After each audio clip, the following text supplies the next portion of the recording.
Chris here. I understand we have Ron on the line. Ron, where are you calling from? Uh-oh. Ron, are you calling from a ladder? Well, I was. I wanted to ask Chris what I need to do to get my gutters ready to have leaf filter installed. Oh, Ron, you don't have to do anything. A Leaf Filter Trusted Pro will come out and clean out your gutters, realign and seal your gutters, and install Leaf Filter, America's #1 gutter protection system. So I didn't need to get on this ladder? Ron, Leaf Filter Trusted Pros are in your neighborhood and ready to help. Just visit leaffilter.com/deal to schedule your free gutter inspection and get up to 30% off. Thank goodness. What was that site? To get this special radio offer, go to leaffilter.com/deal for your free gutter inspection today and get up to 30% off. That's leaffilter.com/deal for up to 30% off. leaffilter.com/deal. See representative for warranty details. Two Israeli sources confirmed that Israel's preparing to receive the remains of a hostage tonight. Hamas announcing the body of a hostage will be handed over to the Red Cross 9 p.m. local time today. The bodies of 15 hostages have been returned to Israel since the start of the ceasefire. 13 bodies remain in Gaza. The Trump administration today asked the Supreme Court to allow it to fire the director of the U.S. Copyright Office. The justices have largely allowed Trump to fire officials even as court challenges proceed, but this case concerns an office that is within the Library of Congress. Another state is looking to change voting maps to favor Republicans. Indiana's governor plans to call a special session Monday to alter districts, something 3 states have already done for a possible net gain of 7 GOP seats in Congress. From the political to the paranormal, ABC's Jim Ryan reports on a gathering in Little Rock, Arkansas, humans mingling among spirits rumored to roam the rooms. The annual event is held at the MacArthur Military Museum, a building which itself is said to be haunted. Organizer Rhonda Burton says the expo checks all the right boxes. Bigfoot, UFOs, ghost hunting, or paranormal event. The event also serves as a fundraiser for the museum. A highlight this year was the Bigfoot calling competition. Hey, Bigfoot! But sadly, He's not answering. Jim Ryan, ABC News. Would you? Wayne Cabot, ABC News. This is the Newsradio KONP Noon Report. John Ortloff from the KONP News Center. Here's a look at what's happening on this Monday, October 27th. Let's take a look back at this past weekend with Sandy Keys' weekend wrap-up. The weekend saw at least 13 vehicle accidents, 1 in Forks, 3 in Greater Sequim. One of those at 1 o'clock yesterday afternoon at Hooker Road and Highway 101 in Carlsberg. Also a multi-car crash earlier in the Greater Sequim area at Woodcock Road and Meyer Andrew Lane on Saturday. Port Angeles area counted 9 crashes, and Colonel's Way at 101 was blocked for a time Friday night due to a disabled vehicle. There was no rest for the fire departments. Among the first call-outs was a report of lines down on Camp Hayden Road Friday evening. Early Saturday, firefighters were called to a fire along Bogashiel Way Forks. 25 minutes later, the Sequim Fire Department was notified of electric wires down on South 3rd Avenue.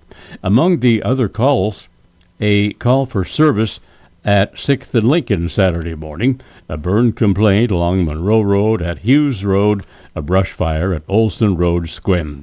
Firefighters rushed to a residential fire on West 6th at 6 p.m. Saturday, and they were called back at 1:13 Sunday morning.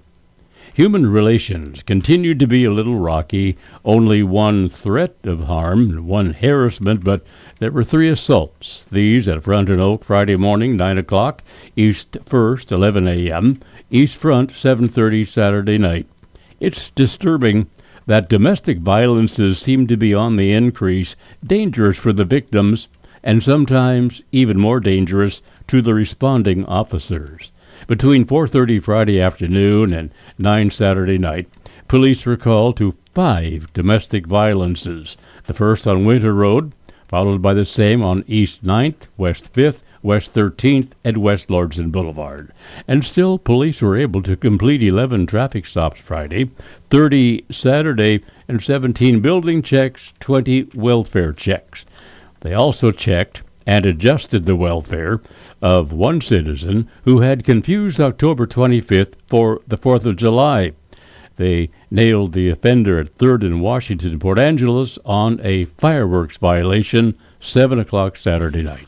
Sandy Keys, KONP Local News. End-of-life decisions are hard. Be it pre-planning or sudden loss, you need to have an advocate in your corner, which is why I wholeheartedly recommend Drennan & Ford Funeral Home and Crematory in Port Angeles, the only locally owned funeral home and crematory in Clallam County.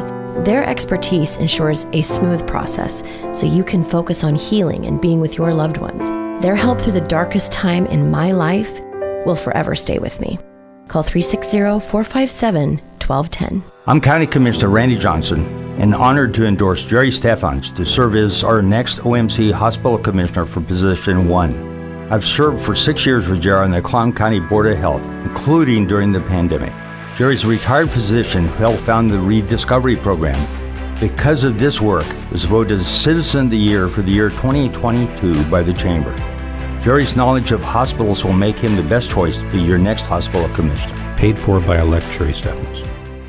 If you've missed the Kim Komando Show, you've missed a lot. Well, I get that Facebook can't stop all the scams on their platform, but do they have to make it so easy for the scammers? Isn't there any other way to get Facebook to take some kind of action on these fake accounts? Unfortunately, probably not, because you know what? They just don't give a rat's. They don't care. America's digital goddess, Kim Komando. The Kim Komando Show, Saturdays from 9 to noon on KONP. In other news, the season's first major snowfall blanketed the Cascades on Sunday, forcing closure of eastbound I-90 at Snoqualmie Pass. Snow began falling Sunday afternoon, turning to rain to a thick slush, then quickly built up on highways and side roads. At the summit at Snoqualmie, ski lifts remain idle, but nearby businesses are already seeing a boost. Staff there say the snowy weather often brings in both travelers and regular truckers, as well as the Washington State University families who are returning west from Parents' Weekend this weekend. Meanwhile, closer to our area, Hurricane Ridge has already recorded 16 inches of snow so far this fall. Strong winds knocked out power to more than 250,000 customers across western Washington over the weekend, with gusts reaching 77 miles an hour Saturday night out at Hoquiam. As of Sunday evening, about 70,000 customers were still without electricity. Puget Sound Energy reported the most severe damage was in Pierce and Thurston counties. That's where falling trees downed transmission lines. Crews aided by helicopters continued restoration efforts, though some areas are still in the dark. Seattle City Light, Snohomish County PUD, and Grays Harbor PUD also reported lingering outages. Tacoma saw nearly full restoration by yesterday. Now, despite widespread outages, coastal communities like Grays Harbor, accustomed to heavy winds, remained largely unfazed over the weekend. Many residents rely on generators or solar-powered systems there. In Pierce County, a falling tree did kill one person and injured 6 during an outdoor gathering near Roy over the weekend. Well, as the federal shutdown enters its 4th week, driven by a dispute over Affordable Care Act subsidies, a new report shows rising health insurance costs are hitting not just ACA enrollees, but also more than 154 million Americans covered through work. According to a KFF survey released last week, the annual average premium for employer-sponsored family coverage rose 6% this year to just about $27,000. It's the 3rd straight year of increases above 6%. Individual coverage rose 5% to just over $9,000. Over 5 years, family premiums have grown 26%, closely tracking wage and inflation growth. Employers often respond by raising deductibles or shifting more costs to workers. Today, more than a third of covered employees face deductibles of $2,000 or more. That's a 77% increase over the past decade. Rising hospital and drug costs continue to fuel premium hikes, with weight loss drugs cited as a growing financial concern. Some employers are reducing access to those medications, trying to control spending. While employer insurance costs climb, the shutdown continues over ACA subsidies that help 22 million people afford coverage. If Congress fails to act, premiums for those consumers could double at the first of the year. A 43-year-old man died Sunday after being stabbed near the Skagit River Bridge on Riverside Drive in Mount Vernon. Police responded to the scene about 10:30 yesterday morning. They found the man with multiple stab wounds. Officers performed life-saving measures before the victim was taken to a hospital where he later died. While en route to the scene, officers were alerted to a possible suspect and safely took that individual into custody. Authorities have not released any other details about the suspect, and the investigation is still ongoing. This is News Radio KONP. Hello, Clallam County. Tri-State's opening their new showroom in Sequim by appointment only, offering roofing, Pella windows, siding, patio covers, and doors. To schedule an appointment, please call 360-208-2222 or visit tristate.pro. Thank you for putting your trust in Tri-State Roofing. We got you covered. Tri-State Roofing, we got you covered. Here to provide a little insight on the local real estate market is May Graves. As always, thank you, Todd. This is your monthly market minute for September 2025. In Sequim, we sold 39 homes, last year 37. 14 of those homes were cash sales. $699,000 is the median home price, and 70 days on the market, which last year was only 24 days on market. We're selling for 95% of asking price in most cases, but 11 of those homes sold for over asking. In Port Angeles, we sold 41 homes, last year only 25. 11 of those homes were to cash buyers. Median home price $501,000. 39 days on the market, last year only 15, and we are selling at 96% of asking price. 12 homes sold at or over asking. Connect with the real estate pros. Email amazingresults@gmail.com. Here's your News Radio KONP forecast, brought to you by All Weather Heating and Cooling. Sunshine mixed with clouds at times this afternoon, with a chance of rain showers. Daytime highs approaching 51, winds out of the north around 5 miles per hour. Overcast skies tonight, slight chance of rain showers, lows dip down to about 38. Rain likely tomorrow. High temperatures reach up to 52, overcast skies. Low 50s Wednesday and Thursday, with a slight chance for showers Wednesday. Looking at the long range, 53 Friday, 52 Saturday, and 51 on Sunday. That's a look at your forecast. I'm meteorologist Paul Trombley. Right now, it's 50 degrees. Everyone has at least one. Good morning, I'm Jay Reynolds. There are 3 one-win teams in the NFL, Titans, Saints, and now the Jets. New York picking up its first win of the season, rallying from down 15 in the fourth quarter in Cincinnati to beat the Bengals 39-38. Their win comes on the day the team announces the death of former center Nick Mangold at the age of 41. Saints stay at 1 win, a 20-point loss to Tampa Bay. Buccaneers are now 6-2. Titans fall to the Colts 38-14. Jonathan Taylor runs for 153 yards and 2 touchdowns, catches another. Colts go to 7-1. Packers over the Steelers Sunday night, 35-25. Jordan Love throws for 360 yards and 3 touchdowns. Broncos roll over the Cowboys, 44-24. Dallas is 3-4. Well, I am not happy at all with winning 3 ball games at all. Team owner Jerry Jones. Bills get 216 yards rushing from James Cook. They beat Carolina 40-9. Patriots beat the Browns to go to 6-2. Ravens get their first win of the season without Lamar Jackson. Beat the Bears 30-16. Texans 26-15 over the Niners. Dolphins a season-high 34 points in their win over the Falcons. Eagles dominate the Giants. New York also losing Cam Scatterbo for the season with a dislocated ankle. Coaching news, Orioles are hiring Craig Albertaz as their new manager. LSU fires Brian Kelly in his 4th season, coming off the loss to Texas A&M on Saturday. I think the reason it went sideways is Brian Kelly is falling into the same pit as many older coaches who are not successfully transitioning into this NIL, rev share, transfer portal era. Matt Moscona from ESPN Baton Rouge. LSU's dropped 3 of 4, all 3 losses in the SEC. NBA, Austin Reeves, a career-high 51 as the Lakers without Luka Doncic beat Sacramento. Bucks get 40 from Giannis Antetokounmpo, but lose by 5 to the Cavaliers. Heat beat the Knicks 115-107. In local sports, it was another tough night for local high school football teams over the weekend. Sequim fell on the road to Bainbridge 42-32, while Port Angeles was shut out at home by Bremerton 21-0. The Wolves had no trouble putting points on the board, but Bainbridge, averaging just 12 points per game coming in, found unexpected offensive firepower behind quarterback Rowan Meek. Meek carried 27 times for 160 yards and 3 TDs, using a mix of shotgun sweeps, draws, and read options to carve up the Sequim defense. The Spartans are a young team with several sophomores in starting roles as well. Now, Sequim will close out the season at home this Thursday night against North Mason. The Bulldogs bring the league's top scoring offense, averaging 38 points per game. Last Friday, North Mason led league champion Olympic 15-0 at halftime, but the Trojans stormed back to win 18-15 after a big second half. The swim game will be broadcast Thursday night here on KONP. Port Angeles faces a tough challenge Thursday night. They head on the road at Olympic.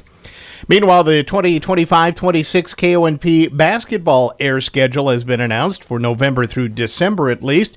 The season tips off November 14th with a major NWAC women's matchup between Peninsula College and Columbia Basin in Pasco. Columbia Basin is led by former Neah Bay Red Devils Amber Swan and Ezra Ray. The Lady Pirates will have 8 games broadcast through the end of December here. The Peninsula men's team opens its season November 21st through the 23rd at the Green River Crossover Tournament, facing Clark, Centralia, and Green River, and all 3 of those games will be broadcast here on KONP. The Pirates have 6 total broadcasts scheduled the first part of the year here on the radio. Now, on the high school side of things, the Port Angeles girls enter the season as heavy favorites to win the Olympic League and district titles. 3 Rough Rider games will make the air on KONP between now and the end of the year, including the marquee matchup December 6th at 3-time defending state champion Neah Bay. Other broadcasts include December 9th at Bainbridge and December 16th at North Kitsap. In swimming, the Rough Riders suffered a rare but close loss to North Kitsap, 102-81. Event winners included Amaya Nelson in the 200 freestyle, Lindsay Reed in diving, and the 200 free relay team of Chloe K. Sanders, Amaya Nelson, Maya Francis, and Anya Tejada. In NWAC soccer, the Peninsula men tied Shoreline 2-2, while the Pirate women dominated with an 11-0 victory over the weekend. Miss, your burger is served. Thank you. And if I may suggest a pairing, this is our finest Pepsi Zero Sugar. The sweetness of Pepsi perfectly balances the savory notes of your burger, while the citrus and carbonation elevates the taste for a truly stunning flavor profile. Bon appetit. Now that is one perfect combination. If this is how the other half lives, I could get used to this. Burgers deserve Pepsi. This afternoon on the Todd Ortloff Show, Master Gardeners Jeanette Stair-Green, Judy English, and Audrine Williams with some fall gardening tips, plus a live hospital commissioner position for candidate forum with Carlene Benson and Tara Coffin.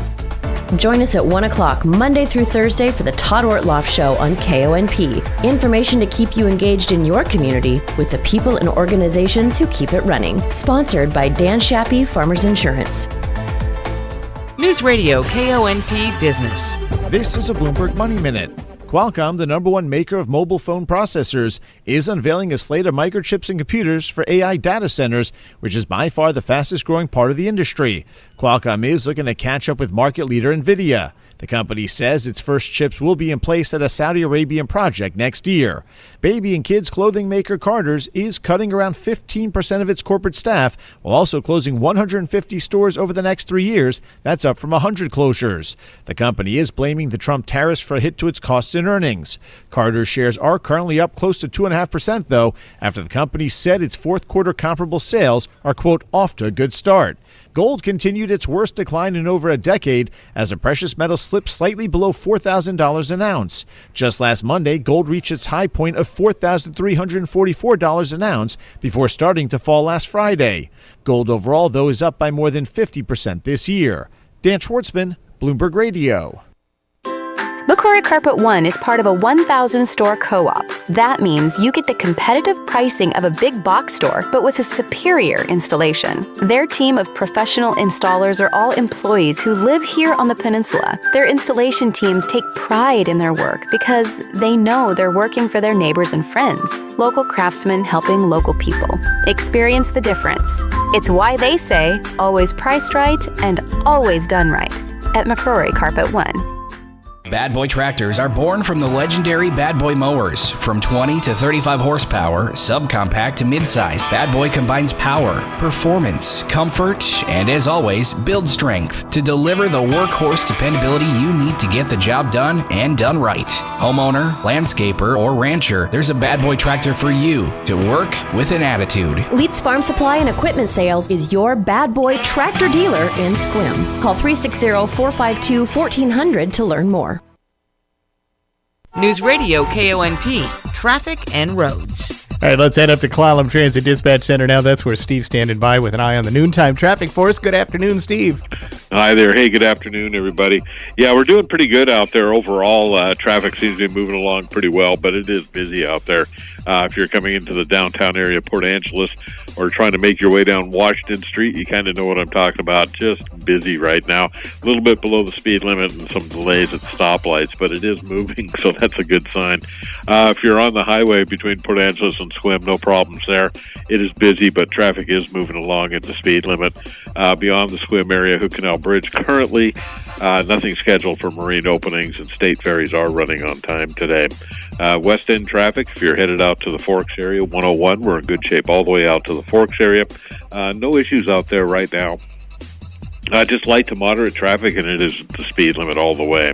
So everybody take care. Enjoy this nice afternoon. This is Steve reporting live from Clallam Transit for KONP. All right, thanks, Steve. We'll get another update from you in about a half hour. Your weather forecast today, sunshine, maybe a spotty afternoon shower. Highs will be in low to mid-50s today. Partly cloudy, becoming more cloudy overnight tonight. Upper 30s to low 40s for the lows. And then more rain on the way for Tuesday with maybe a tenth to a quarter inch expected. Highs will be about 50 on Tuesday. Right now across the North Peninsula, clear in Port Townsend down at the east end and clear and 48 degrees. Out at Forks, they're also sunny and 50 in the west end.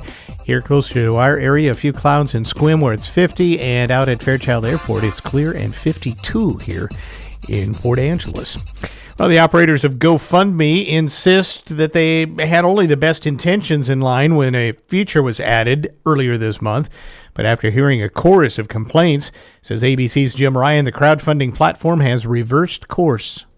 Using publicly available IRS data, GoFundMe launched what it called nonprofit pages, which really make it easy for nonprofit organizations to connect with our community. Krista Lamp is with GoFundMe. The problem? We didn't ask for it. We don't want it. It's confusing people. San Antonio's St. Pius X Catholic Church suddenly had a GoFundMe page, but Father Pat O'Brien demanded, take it down. GoFundMe has heard similar complaints from other groups and has made nonprofit pages an opt-in feature.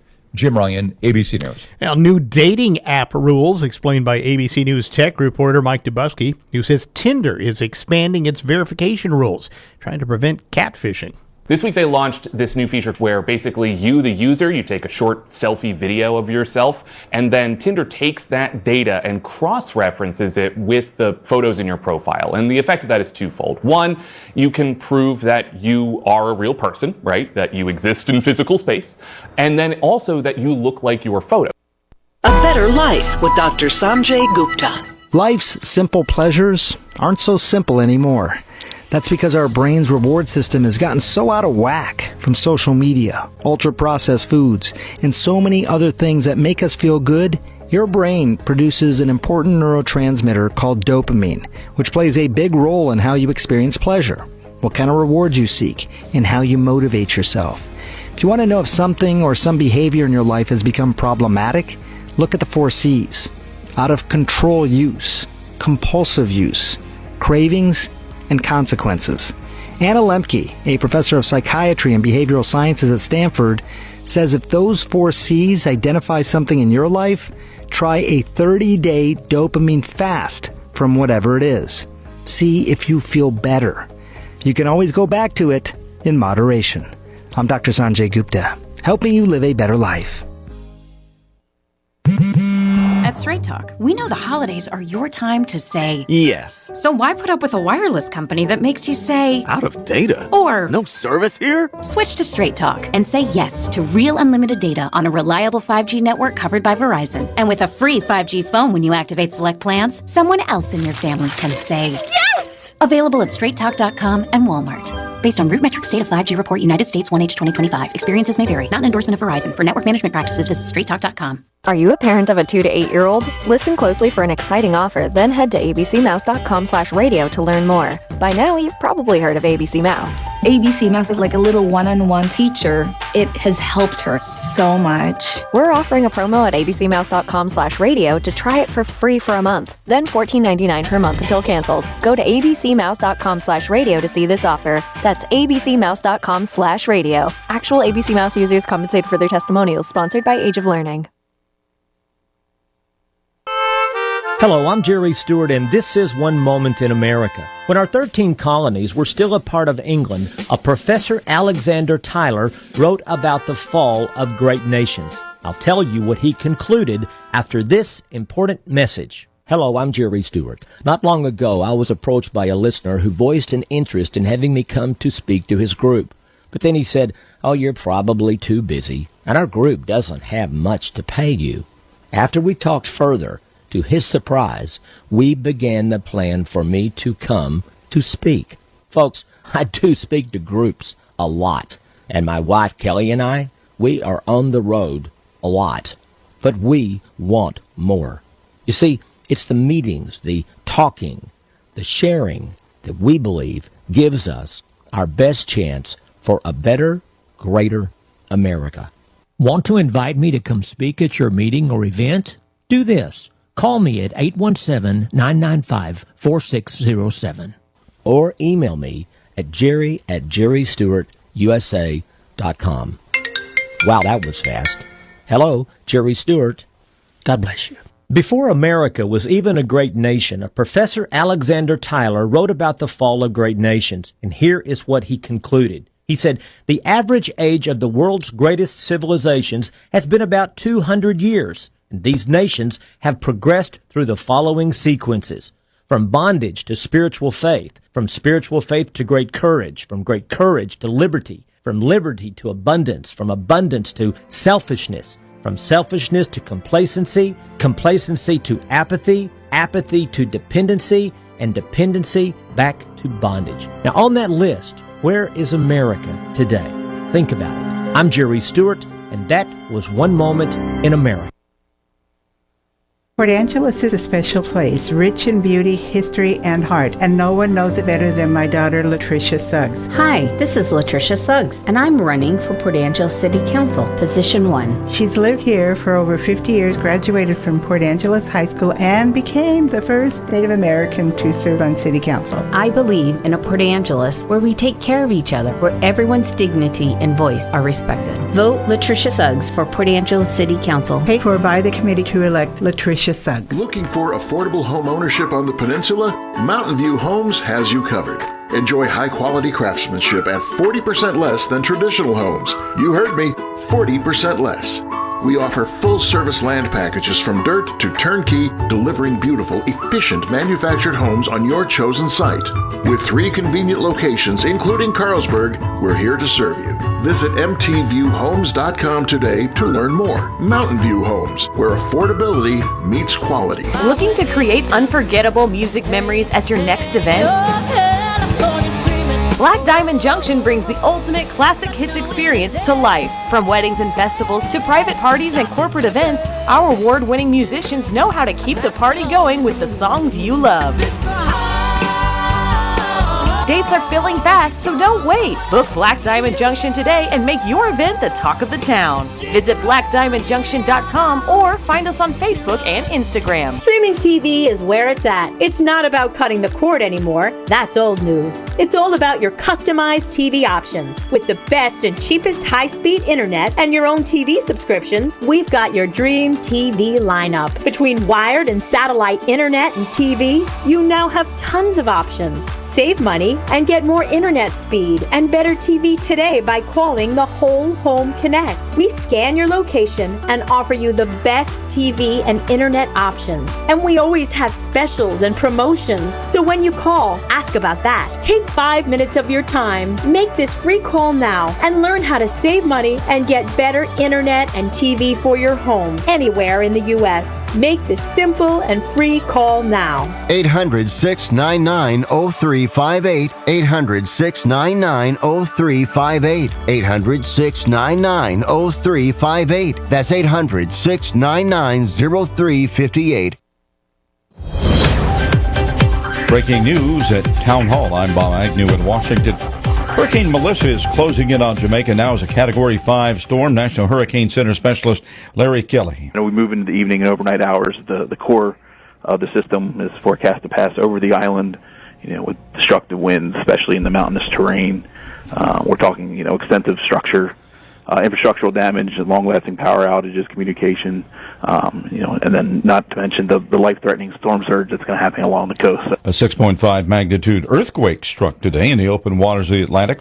Jessica Segala is with the U.S. Geological Survey. It was a widely felt earthquake. However, it was pretty far away from any populated areas, so we aren't expecting too much damage or injuries.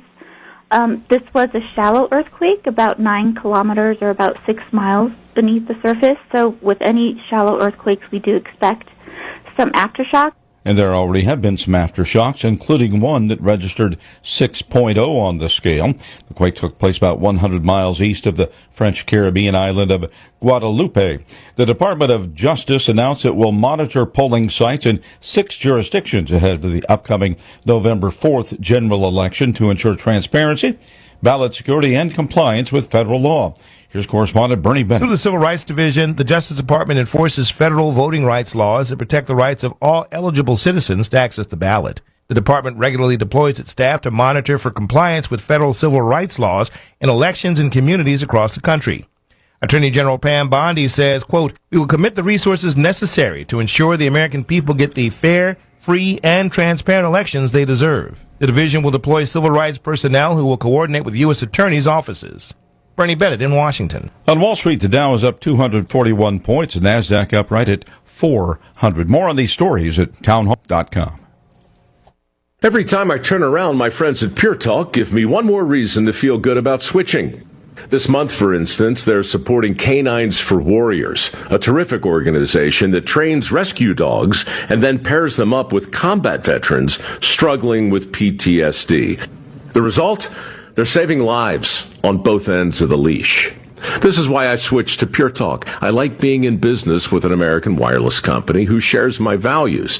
Yeah, I appreciate unlimited talk, text, and plenty of 5G data for just $25 a month, and I bet you will too. But I think you'll really appreciate doing business with a company who gives back to the men and women who volunteered to defend our country. Just dial pound 250, say micro. With Pure Talk's U.S. customer service team, you can switch in as little as 10 minutes. Again, dial pound 250, say micro, to switch to an American wireless company who actually stands for something. Pure Talk.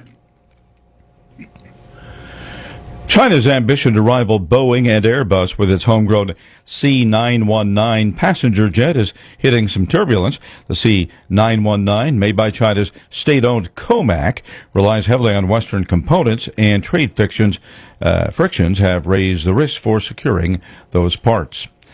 Federal government shutdown now in its 27th day. House Speaker Mike Johnson says now is not the time to solve every problem related to health care. If you look at it objectively, you know that it is subsidizing bad policy. We're throwing good money at a bad, broken system, and so it needs real reforms. The reason it was never appropriate or never possible to be resolved on a simple CR, stopgap funding measure, is because it's very complicated to fix. Johnson says a Democrat demand for $1.5 trillion in new spending is a big ask for a nation already $37 trillion in debt. Breaking news at townhall.com. A week ahead of time, there is confusion about daylight savings time. Every October, there's a week when Europe and the U.S. are out of sync with daylight saving time, confusing people organizing international meetings, not to mention confusing people who are not organizing international meetings. In Europe, clocks go back on the last Sunday in October. In the U.S., the first Sunday in November. So, you see, this creates a temporary 1-hour change in time difference between London and New York, a period when basically no one anywhere has the foggiest idea what time it is. Jason Walker reporting.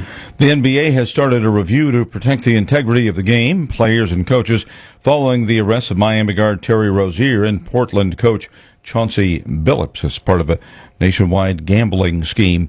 You'll find more of these stories at townhall.com. This is the Newsradio KONP Noon Report. John Ortloff in the KONP News Center. Here's a look at what's happening on this Monday, October 27th. Let's take a look back at this past weekend with Sandy Keys' weekend wrap-up. The weekend saw at least 13 vehicle accidents, 1 in Forks, 3 in Greater Sequim. One of those at 1 o'clock yesterday afternoon at Hooker Road and Highway 101 in Carlsberg. Also a multi-car crash earlier in the Greater Sequim area at Woodcock Road and Meyer Andrew Lane on Saturday. Port Angeles area counted 9 crashes, and Colonel's Way at 101 was blocked for a time Friday night due to a disabled vehicle. There was no rest for the fire departments. Among the first call-outs was the report of lines down on Camp Hayden Road Friday evening. Early Saturday, firefighters were called to a fire along Bogoshiel Way Forks. 25 minutes later, the Sequim Fire Department was notified of electric wires down on South 3rd Avenue. Among the other calls, a call for service at 6th and Lincoln Saturday morning, a burn complaint along Monroe Road at Hughes Road, a brush fire at Olson Road, Sequim. Firefighters rushed to a residential fire on West 6th at 6 p.m. Saturday, and they were called back at 1:13 Sunday morning.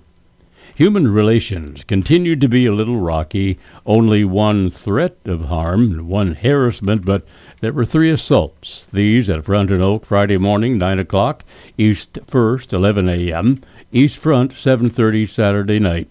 It's disturbing that domestic violences seem to be on the increase, dangerous for the victims, and sometimes even more dangerous to the responding officers. Between 4:30 Friday afternoon and 9 Saturday night, police were called to 5 domestic violences. The first on Winter Road, followed by the same on East 9th, West 5th, West 13th, and West Lordson Boulevard. And still, police were able to complete 11 traffic stops Friday, 30 Saturday, and 17 building checks, 20 welfare checks. They also checked and adjusted the welfare of one citizen who had confused October 25th for the 4th of July. They nailed the offender at 3rd and Washington, Port Angeles, on a fireworks violation, 7 o'clock Saturday night. Sandy Keys, KONP Local News. When purchasing a home or land, nobody wants to inherit existing debts or legal issues that could interfere with their property rights in the future.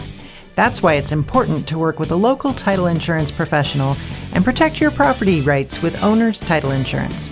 Olympic Peninsula Title has been protecting the property rights of Clallam County customers for over 40 years. Put our team of professionals to work for you.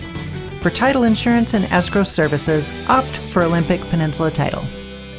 Jim's Pharmacy is currently administering seasonal flu and COVID vaccines, Monday through Friday, 9 till 6, with no appointment necessary. Trivalent flu vaccines are available for ages 5 and up. High dose is available for ages 65 and older. And COVID vaccines and Moderna vaccines are available for ages 12 and up. Contact our pharmacists with questions, 360-452-4200, option 5. Jim's Pharmacy, located behind the Port Angeles Post Office. Let Jim's be your partner in health. Something spooky special is landing on the Girl Friday show this Halloween. Steph and Amanda are turning back time to 1938, when the world went into a panic over the radio drama War of the Worlds. That's right, the original broadcast, just as it aired, with no commercial interruptions. Tune in Halloween Day at 1 p.m. for the radio magic that started it all. Only on the Girl Friday show. Brought to you by Cocopelli Grill. In other news, the season's first major snowfall blanketed the Cascades on Sunday,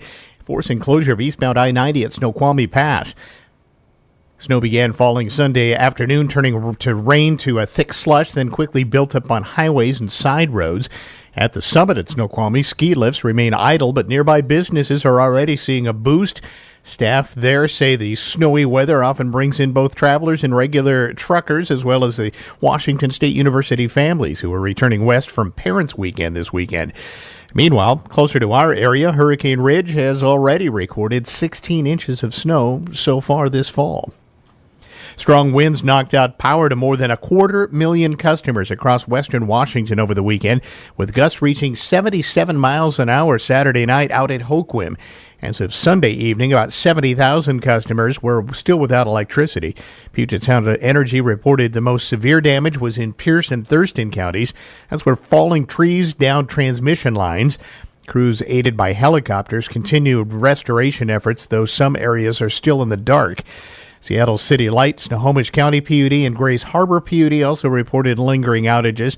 Tacoma saw nearly full restoration by yesterday. Now, despite widespread outages, coastal communities like Grace Harbor, accustomed to heavy winds, remained largely unfazed over the weekend. Many residents rely on generators or solar-powered systems there. In Pierce County, a falling tree did kill one person and injured 6 during an outdoor gathering near Roy over the weekend. Well, as the federal shutdown enters its 4th week, driven by a dispute over Affordable Care Act subsidies, a new report shows rising health insurance costs are hitting not just ACA enrollees, but also more than 154 million Americans covered through work.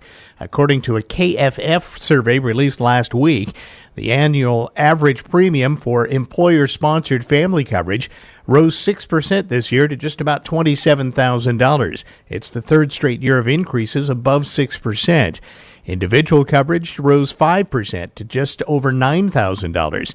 Over 5 years, family premiums have grown 26%, closely tracking wage and inflation growth. Employers often respond by raising deductibles or shifting more costs to workers. Today, more than a third of covered employees face deductibles of $2,000 or more. That's a 77% increase over the past decade. Rising hospital and drug costs continue to fuel premium hikes, with weight loss drugs cited as a growing financial concern. Some employers are reducing access to those medications, trying to control spending. While employer insurance costs climb, the shutdown continues over ACA subsidies that help 22 million people afford coverage. If Congress fails to act, premiums for those consumers could double at the first of the year. A 43-year-old man died Sunday after being stabbed near the Skagit River Bridge on Riverside Drive in Mount Vernon. Police responded to the scene about 10:30 yesterday morning. They found the man with multiple stab wounds. Officers performed life-saving measures before the victim was taken to a hospital where he later died. While en route to the scene, officers were alerted to a possible suspect and safely took that individual into custody. Authorities have not released any other details about the suspect, and the investigation is still ongoing. This is Newsradio KONP. Me, only me. There's a new voice in Port Angeles, and she wants to be your voice. Vote for change. Vote Mimi, Port Angeles City Council, position 4. Me, only me. This ad was paid for by me, Marilee Mimi Smith-Dvorak. You may have seen on the news, gold and silver are at an all-time high. Ever wonder what your old jewelry and coin collections are worth? Come see me at American Rare Coin and Gold in Squim. We can all use a little extra money, right? Here at American Rare Coin, we love to buy gold and silver and provide you the best prices. American Rare Coin and Gold, 338 West Washington in Squim, or call 360-968-4943. 360-968-4943. Here's your News Radio KONP forecast, brought to you by All Weather Heating and Cooling. Sunshine mixed with clouds at times this afternoon, with a chance of rain showers. Daytime highs approaching 51, winds out of the north around 5 miles per hour. Overcast skies tonight, slight chance of rain showers, lows dip down to about 38. Rain likely tomorrow. High temperatures reach up to 52, overcast skies. Low 50s Wednesday and Thursday, with a slight chance for showers Wednesday. Looking at the long range, 53 Friday, 52 Saturday, and 51 on Sunday. That's a look at your forecast. I'm meteorologist Paul Trombley. Right now, it's 50 degrees. Robert Workman's take on sports is next. NFL Week 8 on Sunday, the New York Jets broke through for their first victory of the season, edging the Bengals 39-38. New York was down 15 at the start of the fourth quarter before Breece Hall ran for 2 scores, then threw an option pass to Mason Hall in the final 2 minutes for the go-ahead TD. I feel like that's been the tale of our season, is to keep fighting. So we made a few plays here and there. Defense got us the ball back, and we were able to come out and win it. All of the remaining games had double-digit differences. The Colts stampeded over the Titans 38-14 to improve to a league-best 7-1. Daniel Jones threw 3 touchdown passes, one of them to Jonathan Taylor, who also ran the ball in twice. Last night, the Packers stopped the Steelers 35-25, Jordan Love outperforming his old teammate Aaron Rodgers. Green Bay has the best mark in the NFC at 5-1-1. Patriots pounded the Browns while the Broncos corralled the Cowboys. Denver and New England have each won 5 straight. Dolphins drubbed the Falcons, and the Ravens ripped the Bears. Baltimore and Miami stopped long losing streaks. Another college football coach is out. LSU fired Brian Kelly after 3 straight SEC losses. The Tigers falling from 10th to completely out of the top 25. A soft landing for Kelly, though. He gets a $54 million parachute. NBA, the Spurs cut down the Nets 118-107 to improve to 3-0 in the young season, despite blowing a 26-point lead. Victor Wembanyama had 31 points, 14 rebounds, and 6 block shots. He's averaging 6 blocks a game for the first week. Lakers got 51 from Austin Reeves in their win over the Kings. NHL, the Devils edged the Avalanche in overtime for their 8th straight win. Jack Hughes with 2 goals, including the winner. New Jersey now has 16 points to lead the NHL. Right alongside them, the Mammoth, winners over the Jets. Utah with 7 wins in a row. William Byron won NASCAR Cup playoff race number 9 Sunday in Martinsville to earn a spot in the title race next Sunday in Phoenix. He joins Chase Briscoe, Denny Hamlin, and Kyle Larson, who got the last spot on points. That's Monday Sports. This is Lori Forrest, running for Hospital Commissioner Position 7. I'm a nurse practitioner with years of hospital experience. Now I volunteer at our local free clinic. I moved here knowing we had a vibrant community hospital. Like many of you, I would have hesitated to move here without it. Now our hospital's in financial crisis. We must balance our checkbook to stay open. To get it right, we must protect patient services, maintain quality and safety, and stretch every dollar. I can help strike that balance. Thank you for your vote. Paid for by Force for OMC. This afternoon on the Todd Ortloff Show, Master Gardeners Jeanette Stair-Green, Judy English, and Audreen Williams with some fall gardening tips, plus a live Hospital Commissioner Position 4 candidate forum with Carlene Benson and Tara Coffin. Join us at 1 o'clock Monday through Thursday for the Todd Ortloff Show on KONP. Information to keep you engaged in your community with the people and organizations who keep it running. Sponsored by Dan Shappy, Farmers Insurance. We gather together in communities across the country to remember and honor, to celebrate and support, to light the night. Join us as we lift our lanterns high in order to move toward a world without blood cancer. Join us as we light the night for our loved ones. We are Blood Cancer United. Our mission is to cure blood cancer and to improve the quality of life of all patients and their families. We're people who live with blood cancer, survivors, caregivers, supporters. We're people who want to end blood cancer. We are Blood Cancer United. Join your community and help bring light to the darkness of cancer. Join us as we light the night. Find your local event at lightthenight.org. That's lightthenight.org. Newsradio KONP Business. This is a Bloomberg Money Minute. Wall Street with a big day as all 3 indices are ending the day setting record highs on hopes a trade deal will be reached between the U.S. and China. Gains rose anywhere from over 0.5% to close to 1.75%. Bitcoin also gaining close to 2%, while Ether rose almost 4%. Sales at Toyotas are through the roof as a Japanese auto giant says its global sales rose to a record during the first half of its fiscal year, which is April to September. A slip in sales in China and in Japan has been offset by a 14% gain in U.S. sales. The gains were due to rising demand for hybrids and American-made Toyota models, meaning lower tariff impact. Gold continued its worst decline in over a decade after a meteoric rise, as the precious metal at one point slipped slightly below $4,000 an ounce. Just last Monday, gold reached its high of $4,344 an ounce before starting to fall on Friday. The decline is due to progress on a U.S.-China trade deal, which has slowed demand. Gold overall, though, is up by more than 50% this year. I'm Dan Schwartzman, Bloomberg Radio. Check on the roads next. Hi, this is John at Angelo's Furniture. Kick back and watch your Seahawks in style this season. We've got some great sales going on that you don't want to miss. It's all about the Lazy Boy, so check out our game day savings.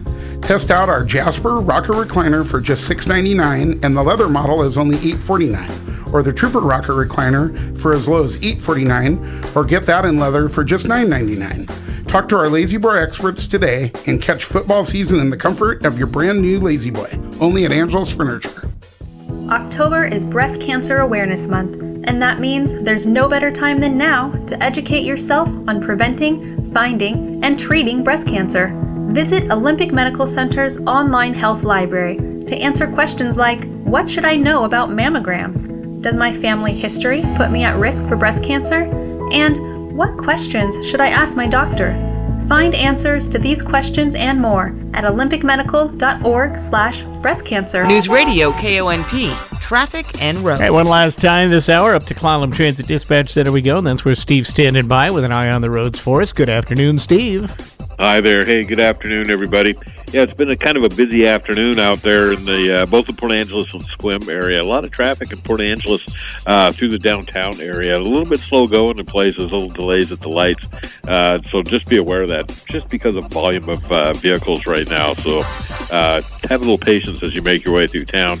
Sequim the same way along Washington Street. That stoplight at Sequim Avenue, that is causing some slowdown, so be prepared for that. And not too bad, but it will slow you down a bit if you have an appointment to make or need to be somewhere. If you're on the highway between the two cities, really not much of a challenge, actually. Traffic is moving along at the speed limit. It's busy out there, but really not much of a problem getting around on the highway. Beyond that, Hood Canal Bridge, apparently good to go. No scheduled marine openings. Seems like they open it right after I say nothing. Then they send me the notice. State ferries are running on time today, though. If you're headed out to the West End, no problems there.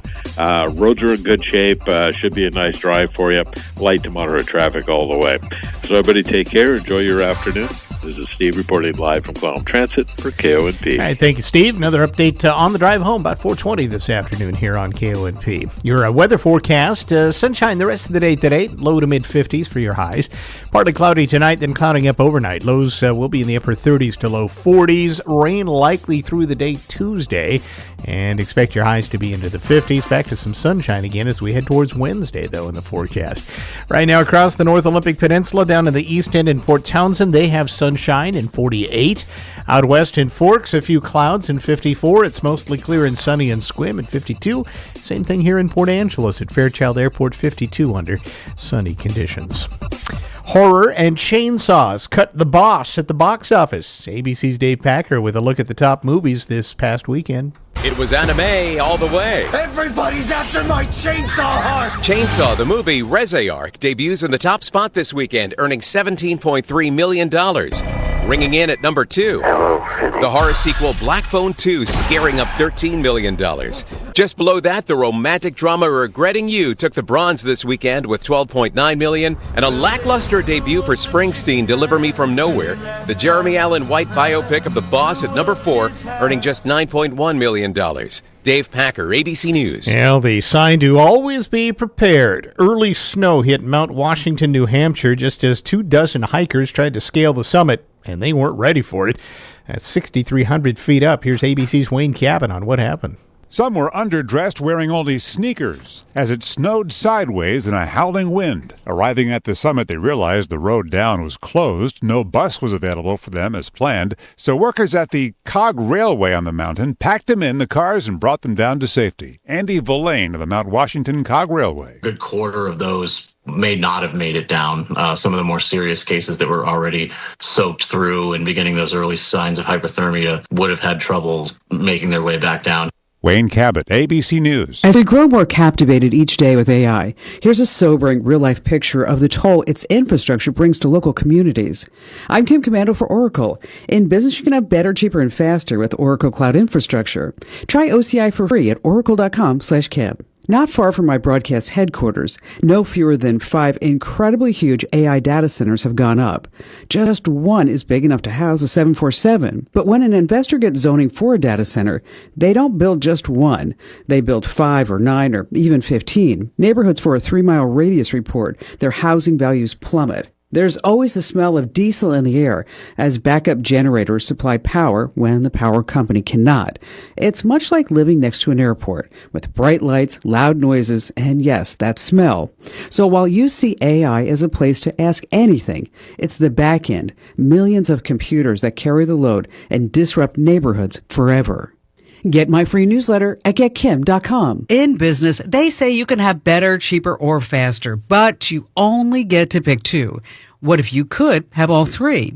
That's exactly what Cohere, Thomson Reuters, and Specialized Bikes have since they upgraded to the next generation of the cloud, Oracle Cloud Infrastructure. OCI is the blazing fast platform for your infrastructure, database, application development, and AI needs, where you can run any workload in a high-performance environment and spend less than with other clouds. How's it faster? OCI block storage delivers more operations per second. Cheaper, up to 50% less for compute, 70% less for storage, and 80% less for networking. Better, in test after test, customers report lower latency and higher bandwidth versus other clouds. This is the cloud built for AI and all your biggest workloads. And right now, with zero commitment, try OCI for free. Just go to oracle.com/Kim. That's oracle.com/Kim, oracle.com/Kim. I'm John Tesh. Coming up, we've all heard the old adage, opposites attract. But in a moment, I'll tell you why having things in common is a much bigger predictor of attraction. Next, in today's Intelligence for Your Life Minute. It's Macy's Friends and Family, the best time to kickstart your holiday shopping with big savings on our best brands like DKNY, Hugo Boss, Karl Lagerfeld Paris, and more at 30% off. Plus, take 15% off Valentino, Gucci, and more top beauty brands. Or Star Rewards members can earn $20 in Star Money for every $100 spent on eligible brands. Going on now, only at Macy's Friends and Family. Savings off regular and already reduced prices. Exclusions apply.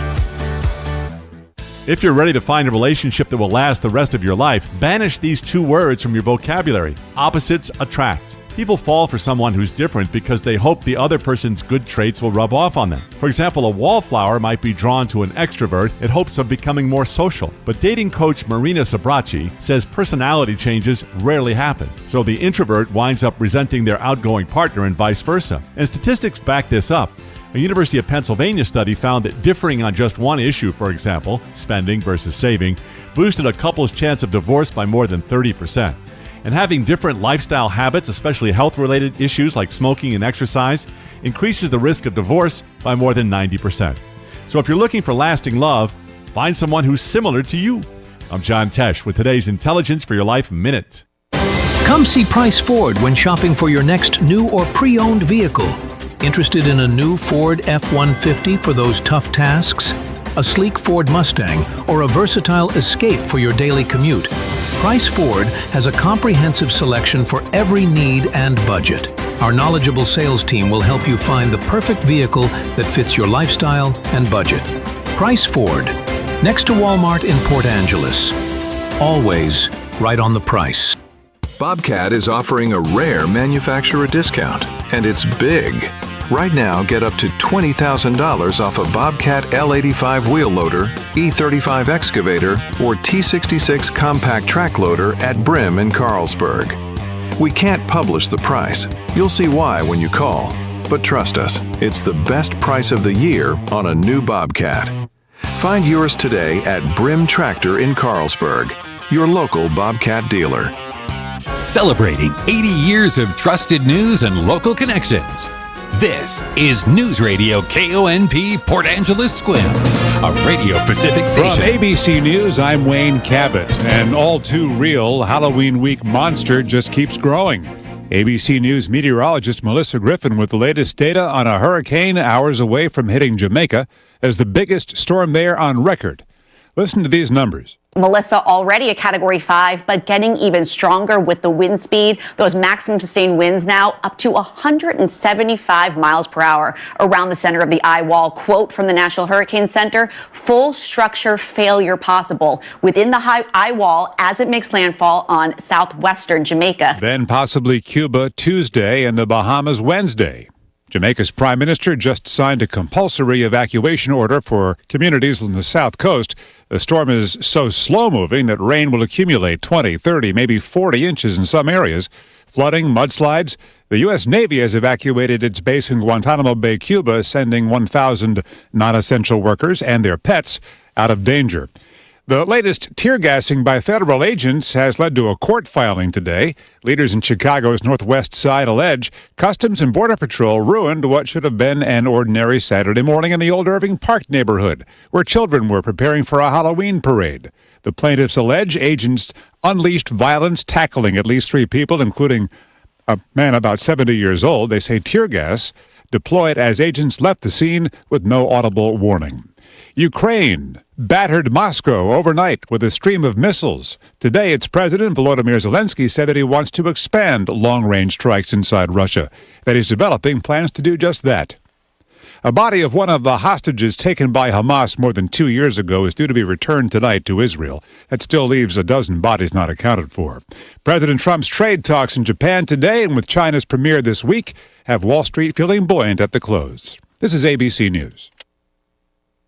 John, what are you doing? Get in my car. So why are you walking to work? Thanks, man. It's these insanely high gas prices. They're draining my bank account. I can't afford to drive anymore. Dude, don't walk. Just do what I do, because I never pay full price for gas anymore. I use the free Upside app that pays you cash back for every gallon of gas you buy. Oh, wait. You're telling me you get paid cash when you buy gas with the Upside app? Yes, I get real cash back every time I buy gas. Does that actually add up to anything? I'll make around $200. Wow, that's serious extra cash. I'm downloading the free Upside app now. Download the free Upside app now to earn real cash back every time you buy gas. Use promo code PROFIT for an extra 25 cents a gallon bonus on your first tank. That's promo code PROFIT. You can cash out anytime right to your bank account, to PayPal, or an e-gift card for Amazon and other brands. Just download the free Upside app and use promo code PROFIT for a 25 cents a gallon bonus on your first tank. That's code PROFIT. Ontario Premier Doug Ford tells ABC News he has no regrets about running an ad during the World Series featuring Ronald Reagan talking negatively about tariffs. When we get hurt, Americans get hurt. We're so integrated, especially in the auto sector. It's been around since the 1960s, the auto pack. And you can see, talk to any CEO of any of the large American auto manufacturers, they're losing billions and billions. The Reagan ad angered President Trump, who canceled the upcoming negotiations and slapped a 10% tariff on Canadian imports into the U.S. The Department of Homeland Security has arrested a British journalist and political commentator for being a threat to national security. On Sunday, British journalist and political commentator Sami Hamdi was detained at San Francisco International Airport. He had been speaking in Sacramento and was heading to another event in Florida. The Department of Homeland Security says he had his visa revoked because Hamdi poses a threat to national security. Rashad Nourzeh is executive director of the Council on American Islamic Relations in Sacramento. He has been publicly speaking about the genocide in Gaza. In response, DHS says those who support terrorism will not be allowed to work or visit the U.S. Alex Stone, ABC News. King Charles got heckled over his younger brother's ties to sex offender Jeffrey Epstein. A man asked how long the king had known about the friendship and whether he got police to cover up for Andrew. I'm Wayne Cabot, ABC News. This is Lori Forrest, running for Hospital Commissioner Position 7. I'm a nurse practitioner with years of hospital experience. Now I volunteer at our local free clinic. I moved here knowing we had a vibrant community hospital. Like many of you, I would have hesitated to move here without it. Now our hospital's in financial crisis. We must balance our checkbook to stay open. To get it right, we must protect patient services, maintain quality and safety, and stretch every dollar. I can help strike that balance. Thank you for your vote. Paid for by Force for OMC. At the YMCA, we're more than just a gym. We're a community. From group exercise to personal training, we have something for everyone. We're here to help you take the first step to a happier, healthier you. For the rest of October, we're offering $0 join fees for anyone who becomes a member. Come check out our new state-of-the-art fitness equipment at our Sequim and Port Angeles branches and join our Y family today. KONP News brought to you by RE/MAX Evergreen Real Estate. Outstanding agents, outstanding results, 457-6600. First major snowfall of the season blanketed the mountains Sunday. In fact, shutting down I-90 at Snoqualmie Pass after a rash of spinouts and slick conditions. Businesses near the summit say the early snows already boosted traffic from travelers, as well as returning WSU families from Parents' Weekend. Closer to our area, Hurricane Ridge has logged almost 16 inches so far this fall. Strong winds hammered western Washington over the weekend, gusts topping 77 miles per hour out at the coast. At the storm's peak, more than 250,000 customers had lost power in western Washington. Here's your News Radio KONP forecast, brought to you by Olympic Game Farm. Slight chance of rain showers this afternoon. Otherwise, sunshine mixed with clouds at times. Daytime highs approaching 51. North winds around 5 miles per hour. Slight chance of rain showers tonight. Lows dip down to about 38. Cloudy skies expected. Cloudy skies expected tomorrow. Rain likely. Highs level off around 52. Slight chance for showers Wednesday. Daytime highs approaching 53. 51. Cloudy Thursday. Taking a look at the extended forecast, 53 Friday, 52 Saturday, and 51 on Sunday. That's a look at your forecast. I'm meteorologist Paul Trombley. Currently 48.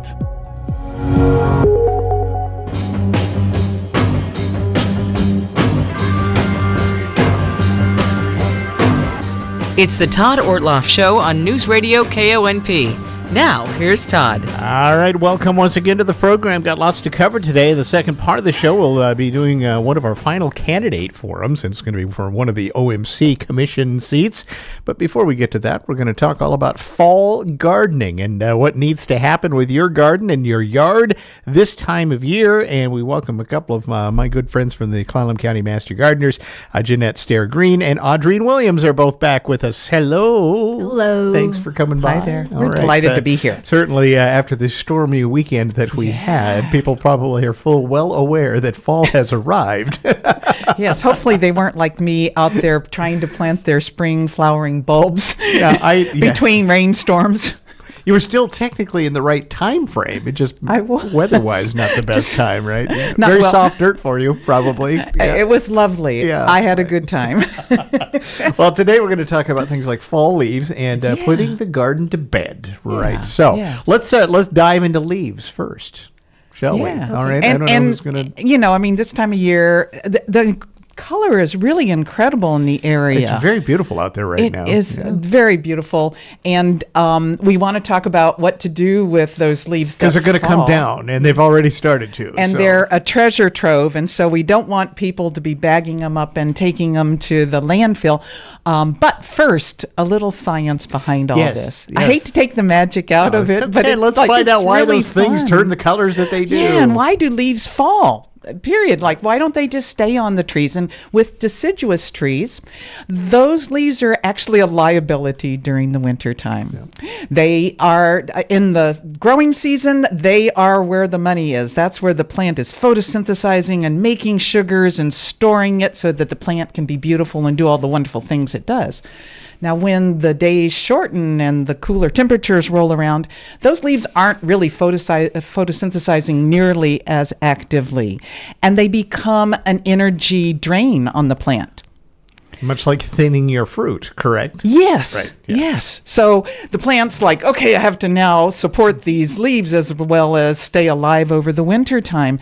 And so as that kind of photosynthesis drops off, why keep them around? They're also a drain on the water. They lose water through the pores in the leaves, through transpiration. And so when the soil gets cold and frozen, the plant has a problem bringing water into itself, and that's a problem. In addition, and think about a couple of years ago when we got an early snow. I was just thinking about that with those leaves on there and the big wind, and then you get weight on there with snow. It caused all sorts of problems. We had all sorts of trees coming down, and so you just have this big cell out there ready to catch the wind and snow and damage the tree. So they really are a liability, and the plant goes through a process to lose those leaves and get ready for the winter. Now, why do leaves change color? Yeah, that's what I want to know. They get beautiful, but there's some reasons for that. And there are some reasons for that. So leaves are green because of chlorophyll. That's the molecule that helps with photosynthesis, and it is green in color. As that chlorophyll breaks down, as the fall rolls around, it starts revealing things that are also in the leaves. And many leaves have carotenoids and anthocyanins. Now, I understand this, really, the green is a camouflage of all of this that's already on the leaf, right? It's very true. Yeah. It's masked. There are things there. It masks. I think camouflage is a great way to phrase that. Yes, it's masking what is there. And as the green goes away, it starts revealing all of these beautiful colors. So these beautiful colors on our trees are really what the real leaf looks like. In some ways. In some ways, it's there, and they're doing work, and they have functions, but you don't need to see them. And so the carotenoids are like the yellows and the oranges, like what you have in carrots. That's carotenoid. The anthocyanins are the reds and the purples, and those aren't in every leaf, but some leaves have more of those. And in addition, those anthocyanins play a role in the fall. They're scavenging sugars that are still in the leaf and taking it back into the plant for storage. So when they get particular weather cues, they will kind of start increasing in numbers, and the result is not just scavenging the sugars, but they look beautiful. And so we see some reds and purples. See, there's a whole science behind all of that, aside from looking pretty. Right. Besides looking pretty. Okay, so now that we know what's going on with your leaf, then they drop and all of that stuff. Because when they're done with all of this chemical process you're talking about, that's really the signal that we're out. Yes, right? And the plant changes, some hormone changes, and it just lets loose of those leaves. Yeah. Right. Okay. Now, what do we do when they get on the ground? That's the big thing, because that's where we start. I mean, we love looking at them, and then we see them on the ground, and it's like, ugh. Yes. You've got some tips, there Audrey. are many uses of leaves that fall to the ground, and some things that we would like to encourage you not to do. But primarily, adding them to an existing compost pile is a great way to use those leaves that have fallen. If you don't have a compost pile and you want to do something that we've talked about previously in the program, which is lasagna gardening, you can actually, if you have bare soil, you can place them on that soil and mix them with leaves and then green stuff and what have you in kind of a pattern to break down and improve your soil in place. We call that a lasagna garden, and oftentimes we start with putting cardboard down to smother out the grass and the weeds, and then we build a compost in place there.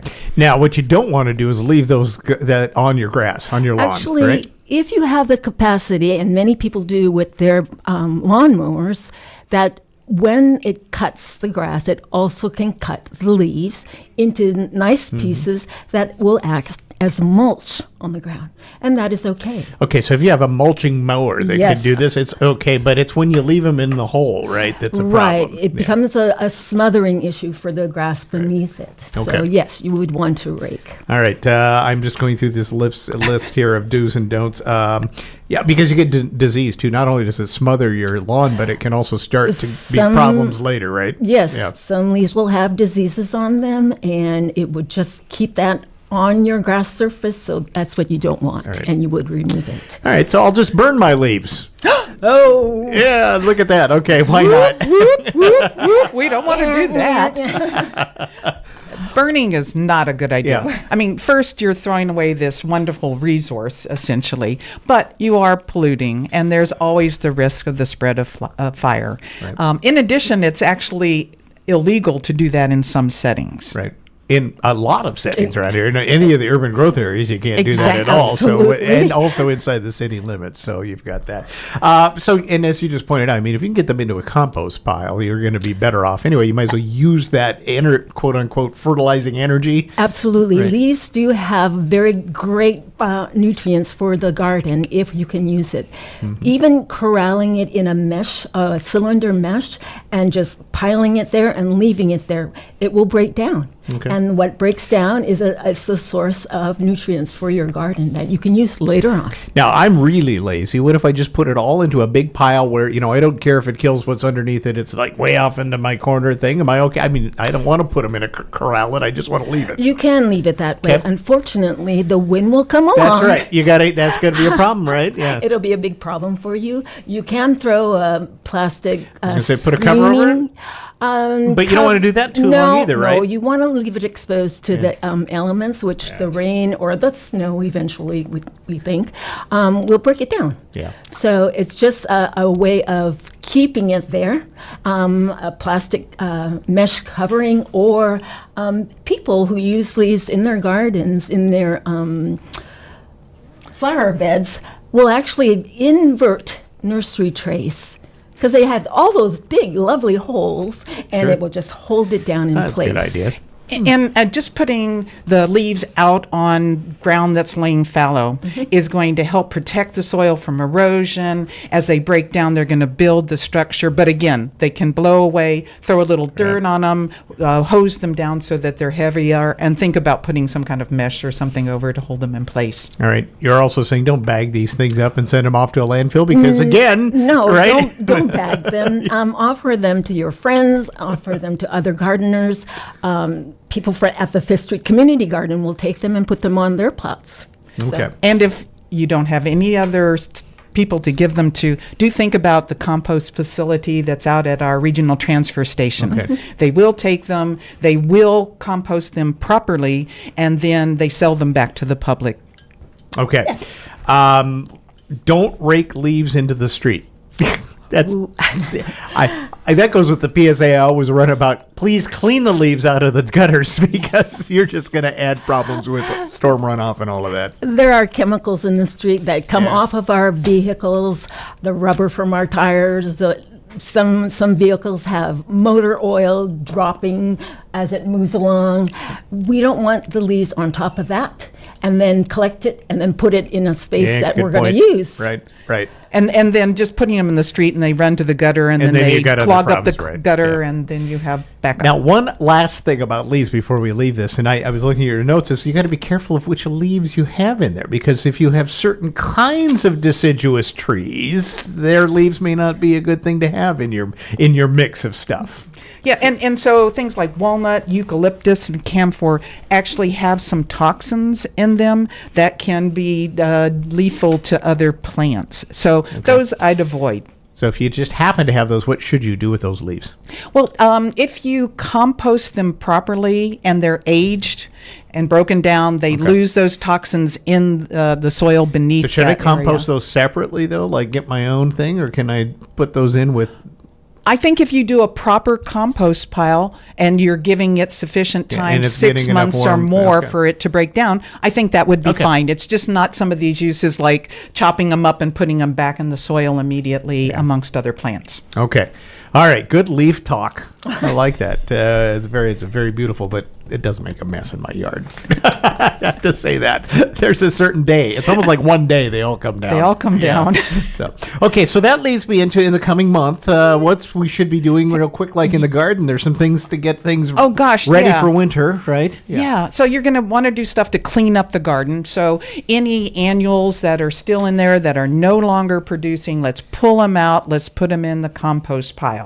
So we're going to collect and discard fallen leaves, vegetables, fruit, just to discourage disease and rodents that will eventually come and try to eat. You should give your garden a once-over for anything that's like an old, fruit or something you may not even know that's out there. That's just you missed it in the harvest or whatever, right? So fruit that you've missed that was left on the tree, but now it's the time that it falls down onto the ground and then can cause problems. Do not ignore the weeds. I was out there and saw all that shotweed coming up and get it. These things grow over the winter time. They outsmart us and they just get bigger and produce yanking flowers. Weeds is still a thing to do this time of year, right? Very good thing to do. All right. A lot of things you want to do on your investment in the garden, the equipment that you have, the containers, the hoses, trellises, that sort of thing, cleaning them up, bringing them inside and protecting them from the elements. You'll thank yourself for doing it now, not waiting. Yeah. Now, there are some things you can be planting, though, this time of year. Let's get to that. I mean, you can still be doing some growing. So, yes, you can continue to plant spring bulbs. And if you're looking for edible things, plant garlic. You can plant onions now. So put it in the ground, let them be, and you'll be surprised in the spring. All right. The other thing, you don't think about this when we have all of this water out there and such, but if you've done a planting of shrubs, for example, you should probably give them a They need check. a little tender, loving care for a while. There's still, the roots are very superficial. That soil is going to dry out when we're not having a deluge. And so, you keep an eye on those things. They may need water before we get into the honest-to-goodness rainy season. That's true. And even plants under eaves of homes need to be checked and probably need additional water. even though we have a deluge of rain. Right. Yeah, it's surprising, though. There are some places that can be bone dry when Yes. it's wet everywhere else, right? Absolutely. Mulching, too, is a big thing. I'm noticing here, speaking of trees and such, putting some I think mulch this around. is a continuation of what we were talking about with using fallen leaves is mulching. Mulching the perennials you have in the ground. The mulch helps to hold the moisture in, protects the roots. Mulching areas that don't even have anything growing, again, to protect the soil.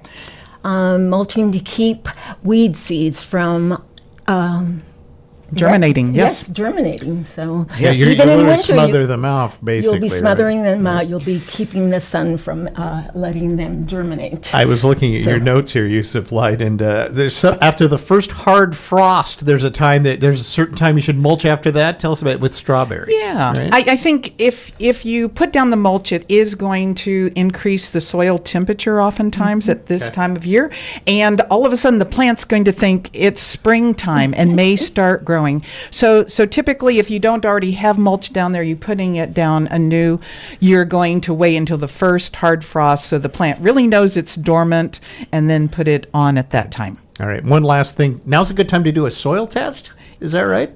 Yes, it's a time to decide that perhaps you're having a garden space that's not producing the way you would like. Yes, take a soil test, and you can take that to the Clallam Conservation District, or you could go and find instructions online. What will be given back to you is what you need to add to it, right? absolutely. Yeah. It'll be the how to correct your soil to grow what you want to grow. And we've talked over many times. This is the time you put that in there because it sometimes takes the fall and kind of you want to cycle it through Some and of the take stuff advantage of it. You're absolutely right. When it comes to if your pH, your acidity of the soil is wrong, amending the soil at this time is really good because it actually is microbial action that allows the pH to change. On the other hand, things like nitrogen, wait until the growing season. Nitrogen isn't held tightly in the soil. The rains are just going to wash it out. So wait till you have your plants growing again or you have new plants in the ground to add things like nitrogen. All right. But you won't know that unless you have an appropriate soil test. You won't know that. And we're really big on getting soil tests and knowing what you're dealing with, not just randomly putting stuff on your soil. All right. Before we get done here, you got a few things going on from the Master Gardener, some events and some other things. One is the big calendar sale is underway still, Yes. right? Yeah. We still have calendars, and we've talked about them before on the show, but these are Master Gardener calendars with photos from Master Gardeners and information, tips about what you should be doing every month in the garden, and our special, these are the varieties of vegetables you want to plant in our area, as well as when and how. And you get it all for $5. And we do have a few left, and we sure would like to get those out to the public. Okay. One of the places that they can get the calendar from is at the next Green Thumb presentation, and that is November 13th. The title is The History of Chocolate. How appropriate heading into the holidays, right? Yeah. Yes. I'm sure the cavemen had chocolate. Don't you they think? figured it out. I'm sure they did. I'm thinking for sure. We also sell our calendars at the Woodcock Demonstration Garden when folks are there on Thursday mornings, and at Fiddlehead's Home and Garden Gift Store in Port Angeles. All right. Should point out the Green Thumb talk on the 13th is at St. Andrew's Episcopal Church, 1 to 2 p.m. here in Port Angeles. It's free. You are so good. Thank you so much. Yes, thank you. All right. Well, I feel like I should be playing Falling Leaves on the air because it's our out music, right? But Autumn Leaves should be playing, right?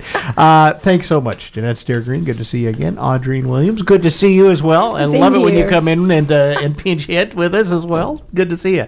And we're going to take a break and be back. We're going to set up with a last of our Olympic Medical Center commissioner candidates and a candidate forum. That'll be next. This is the Todd Ortloff Show on News Radio KONP. Todd Ortloff now with a word for Olympic Peninsula title. They don't just have customers, they have raving fans. Yeah, for over 40 years, they've been earning the repeat business of their customers by treating them with respect, delivering what they promise, prioritizing the security of customers' funds and information, and always providing service with a smile. When it's time to choose a title company to close your transaction, opt for Olympic Peninsula Title and see for yourself why they've earned over 500 five-star reviews, and they've been voted best title company in Clallam County over and over again. Hi, I'm Anne-Marie Henninger, your current OMC board president, running for re-election. I love what I do as a commissioner. The responsibilities are a great fit for my skills and abilities. I'm running for re-election because I want to continue to serve OMC and you, the people we care for. The job is not done guiding our community hospital through challenging times. I humbly ask for your vote to ensure OMC's success into the future. Paid for by Anne-Marie Henninger, Hospital Commissioner. Bobcat is offering a rare manufacturer discount, and it's big.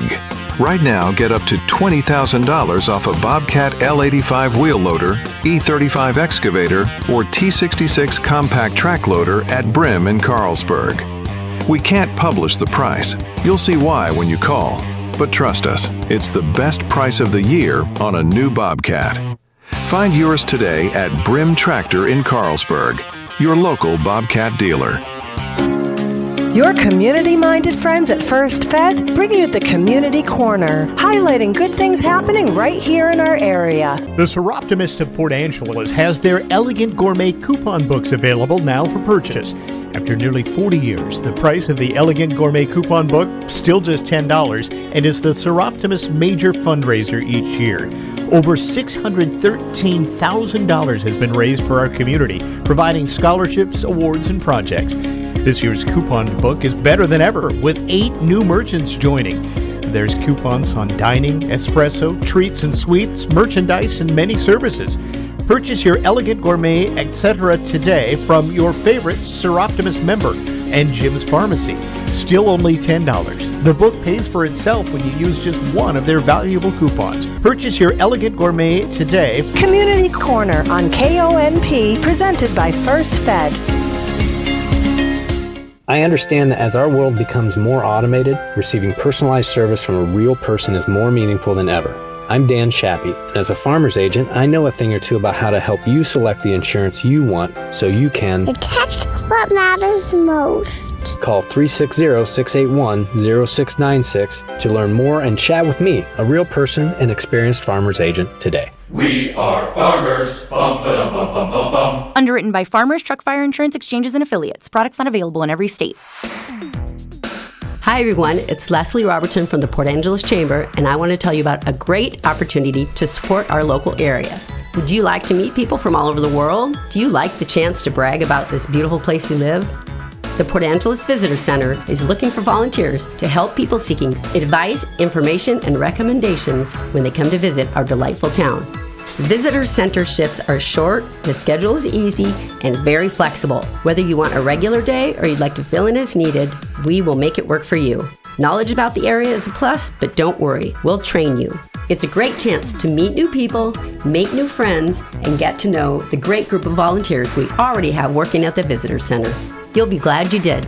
If you're interested, email info@portangeles.org or call the Visitor Center at 360-452-2363. Or you can find more information on our website, portangeles.org. Welcome back to the show. Last half of the program we're going to spend with a couple of candidates running for one of the positions on Olympic Medical Center's Board of Directors. And we welcome to the studio Tara Coffin and Carlene Benson. And I remark that they're the only ones in all of these that I'm doing that's an open seat. So there's no incumbent in this. Thank you both for coming in. It's great to have you here, and thanks for running as well. We're going to give each of them a couple minutes for an opening statement. And we did a little coin flip in the front office, and Tara won that. So we'll go to you first for an opening statement and why you're running. All right. So my name is Tara Coffin, and I am looking forward to trying to make some level of impact on our local community and trying to figure out creative solutions for some of the challenges that Olympic Medical Center is facing. So I have a background in public health and education. I'm deeply interested in health communication and improving communication between the leadership of the board, the clinicians, and the public, and trying to figure out some ways to do that that are sustainable and help preserve our access to healthcare out here. All right. Carlene Benson, a little bit about you and why you're running. Okay, so I've been a physician in town for 33 years now. And just retired for the second time about 3 weeks ago. So I have a lot more time on my hands that I can dedicate to being a commissioner. I really want to see this hospital survive. I want to see it survive and to thrive.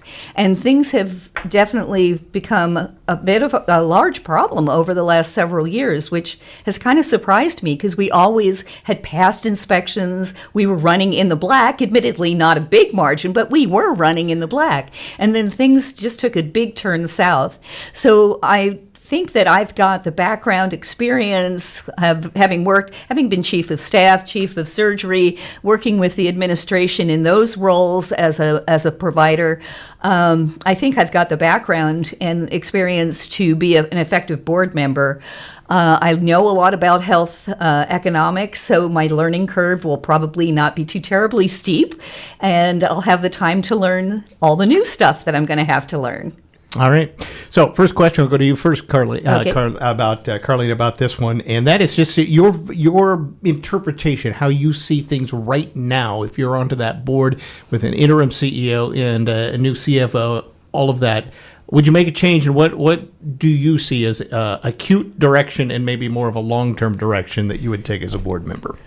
Well, I've been going to the board meetings ever since I filed for this, and so I'm kind of up to speed on what's going on with the interim CEO, CFO. I'm very impressed, particularly with that interim CFO. He seems to be able to present data to the board so they can actually make some decisions that are data-based instead of sort of a nebulous kind of thing.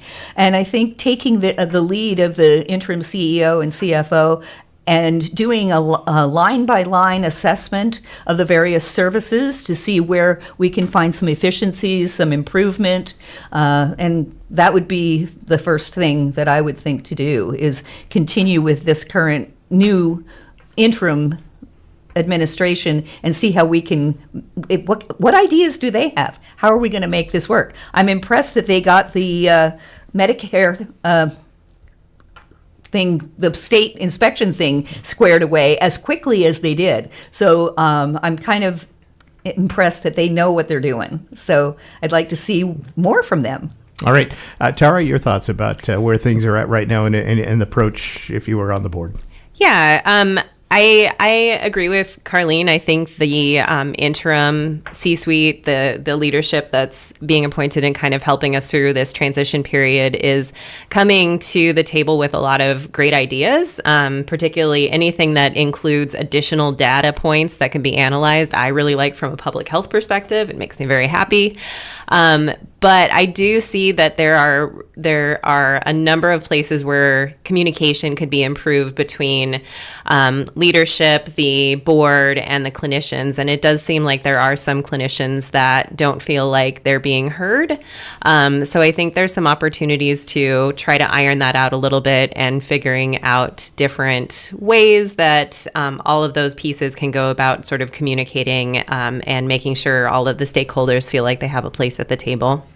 All right. Carlene brought this up earlier, but Tara, you go first on this next one, and that it has to do with the CMS compliance and the Department of Health compliance issues as well. So what would you do as a board member to ensure that OMC not only achieves full compliance always, but also gets to the point where we don't have this in the future, where we're dealing with this fire to put out? I mean, certainly taking a look at the specific points that came up in the recent inspection as points of concern. I think it's also valuable to kind of step back and think about other rural hospitals in the country and the percentage of those that are actually out of compliance at any given time. What are the common issues that come up, not just within Olympic Medical Center, but also thinking bigger picture, being able able to identify those as potential problem areas and figuring out ways to be proactive and prevent them from being problems. Beyond that, I think there's also compliance issues that come up that may be outdated from like a regulatory perspective, and what are there opportunities to potentially do some advocacy work and figure out how to take out some of those redundancies or areas that may not fit what healthcare looks like now? All right, Carlene, same question. Well, this is the difficult part about having an opponent that I agree with. It's like what she said, yeah. But one thing that I think we need to look at, the hospital has had an organization called DNV that they have paid to do quality oversight for a number of years. We used to use the Joint Commission for Accreditation of Hospitals, or JACO, but now they've been using this DNV. I thought they were the people who were going to keep us on the straight and narrow and enable us to pass these state inspections. So I think we need to take a real hard look at our contract with DNV and maybe find some other quality oversight organization that'll keep us in compliance instead of whatever happened with that organization. So that would be my first concern as far as keeping things on, where they are supposed to be. All right, Carlin, we go to you first on this next one. Has to do with finances. It's been a big, big issue. Oh, yeah. So what are your ideas, and what would you do as an approach as a board member to try to deal with this this horrific financial situation OMC is in right now? Yeah. Well, one of the things that kind of surprised me as I've been attending the meetings is that the clinics actually are 60% of the income of the hospital. It's not inpatients, certainly not the emergency room, the clinics. And I think the clinics could be much more effectively managed. I think that there's a lot of problems with scheduling, that people are not getting scheduled in a timely fashion to see providers, that the staffing of the clinics could be improved. So I think that that's one place that we can start to look at some low-hanging fruit in improving the clinics on their efficiency and their ability to provide care for the people in this area. I've been kind of horrified by hearing how long it takes to get in to see some types of practitioners. There may be ways to improve that. That's what I think we should look at first. All right, Kara? Yeah, and like Carlene said, it's tough to run against an opponent that you agree with, because I agree with a lot of that. The one thing I would add in addition to kind of looking at infrastructure and scheduling and how to be just more efficient with the resources that we do have available, and resources being the physical resources, the clinicians themselves, support staff that go along the way. I think also emphasizing primary care. There's a lot to be done in regards to improving access to primary care on the peninsula, but also, again, this is a nationwide issue. And by that, I mean, how can we improve trust in healthcare so people are more willing to come and get their primary care or get care before they need it, Thinking about improving immunizations, all of those types of things are things that arguably save money in the long run in terms of general healthcare expenditures. And I think there's a lot of opportunity to improve that. All right, related to this, and Tara, private equity. I mean, that's come up as something that has come up as investors going into this hospital, that it might need to, be a change in philosophy as to what OMC really is. Just kind of your thoughts about what is the, I don't want to call it a magic bullet, but maybe a way to infuse some capital. I think there's a lot of things we can try before we go that pathway. Thinking about the potential alliance with University of Washington, that's not necessarily going to infuse capital, but it is going to infuse ideas for how to run better. I think that would be a great option. I think there's other things before private equity. I would try to make the private equity the last resort, simply because I think there's a lot to risk in terms of community culture. And I think that, again, is something that's going to have a negative impact on individuals' trust with the medical center. And that's something that's, if folks don't trust Olympic Medical Center, it doesn't matter how shiny and nice it is. They're not going to want to go there. All right, Carly?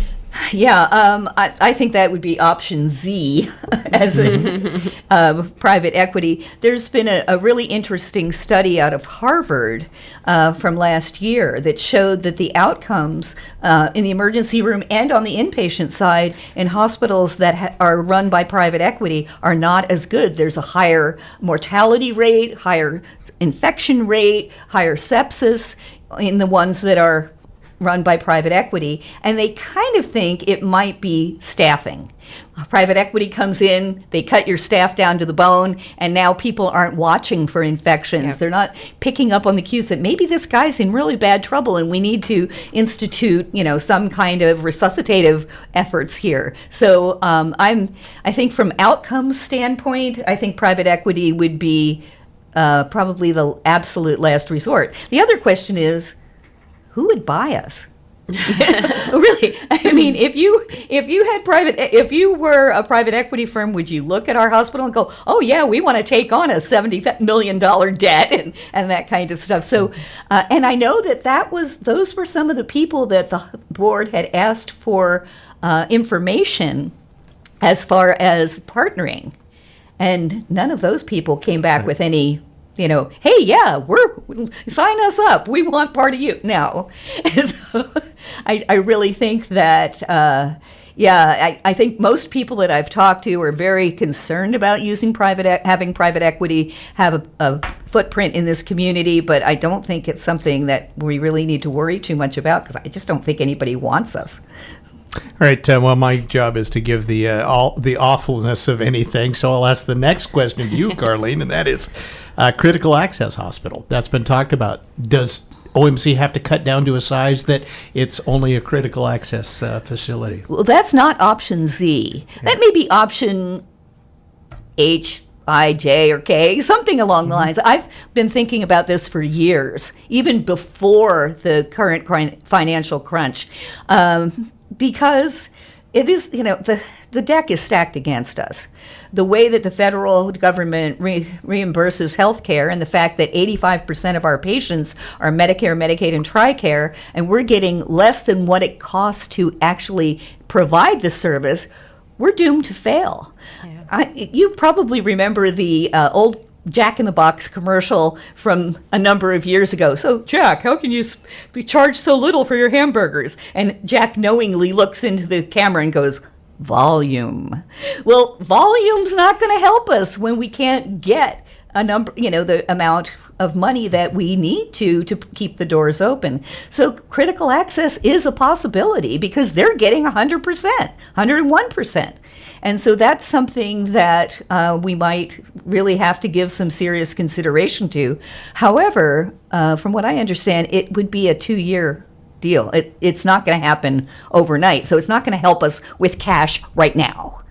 The other thing that I think from a idea that's a tangential idea is we have FQHCs here, and they get more money per patient as well, federally qualified health organizations. So like the known clinic, North Olympic Health Network, and the tribe out in Sequim, the Jamestown tribe, they get more money per patient visit than the hospital does in primary care. Maybe the hospital needs to set up an FQHC for our primary care, for our pediatrics, so that we can get that money back.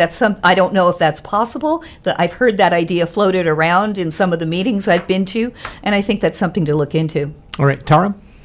Yeah, I would probably kick that option down the alphabet a little bit further, closer to Z, not quite there all the way though.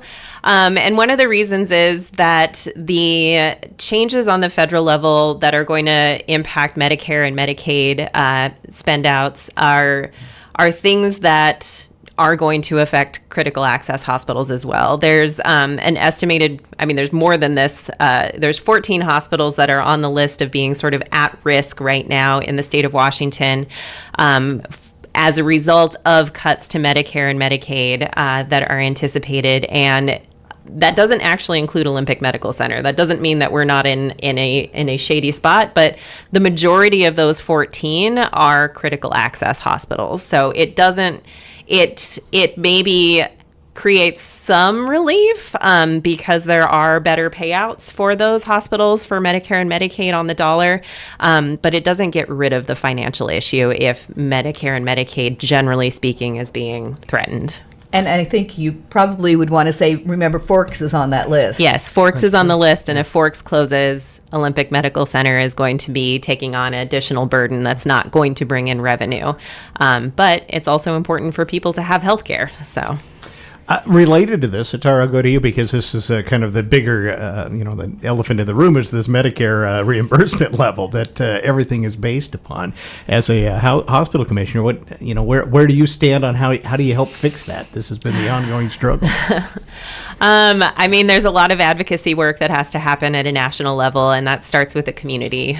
We may not be able to make great strides and changes in DC, but we can do what we can, and we can use our voices when we have them.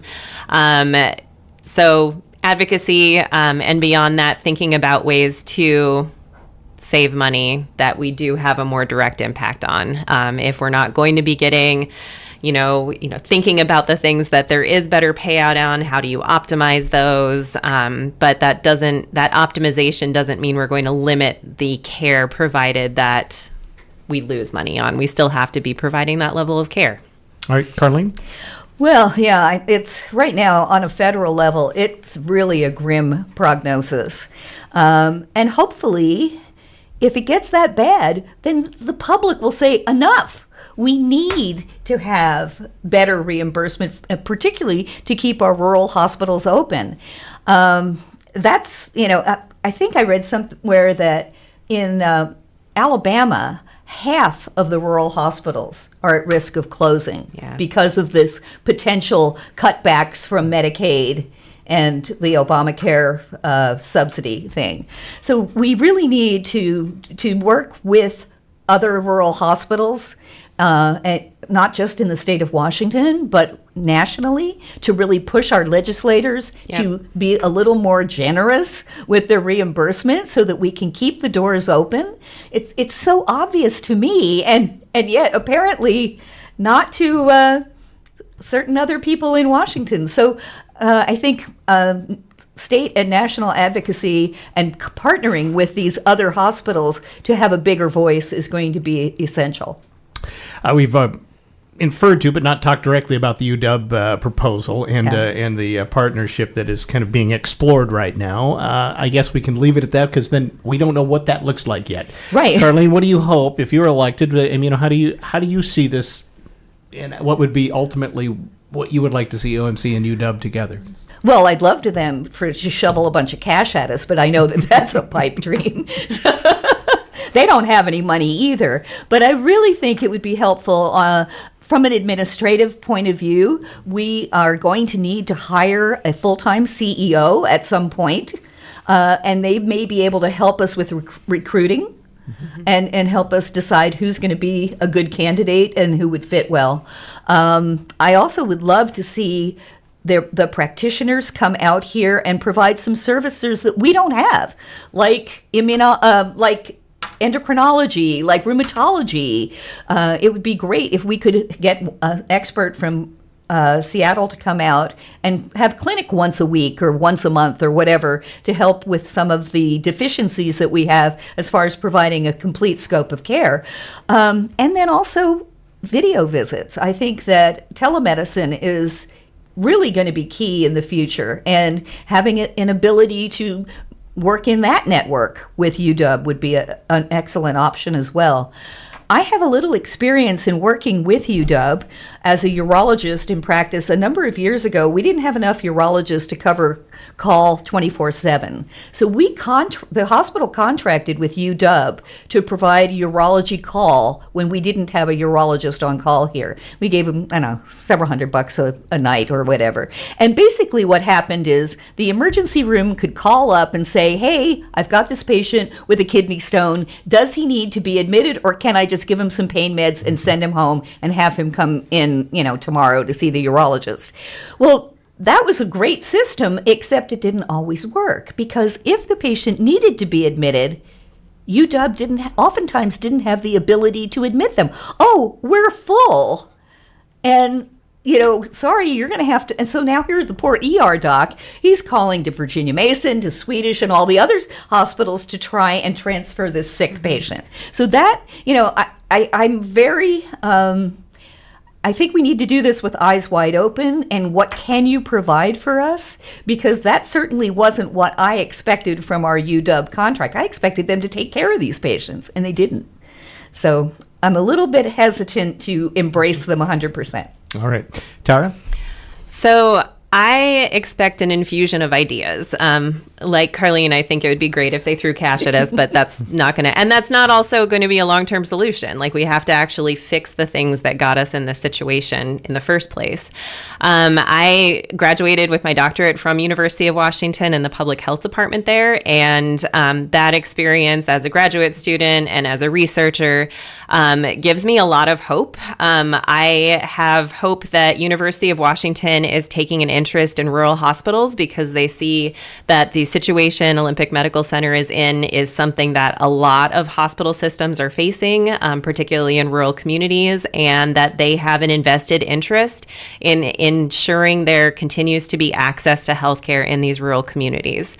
I am excited about the potential for some research ideas coming in. I'm excited for systems work, health services, thinking about how we can learn from the best practice that's out there to become a system that is more efficient, that scheduling is accomplished in a more efficient manner, that telehealth, which is in a lot of cases fairly best practice to improving access to healthcare.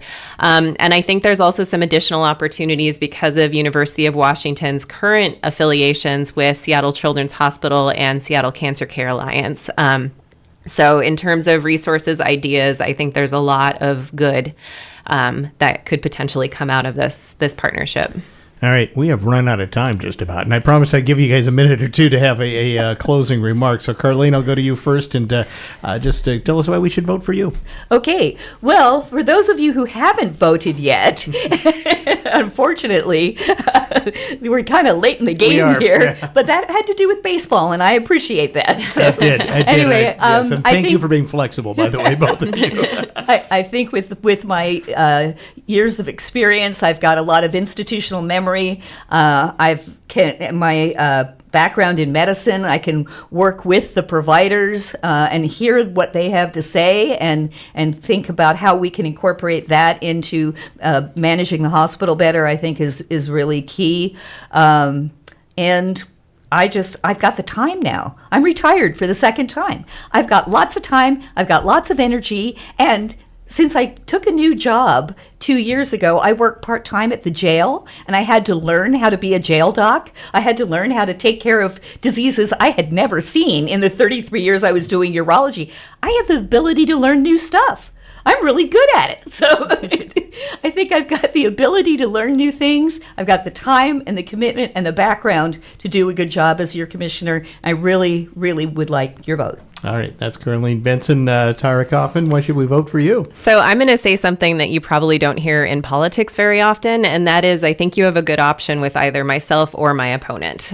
We bring different things to the table. I have public health and research experience. I think there's some advantages of having that kind of voice included on the board, but I think the clinical experience that Carlene brings is also very useful.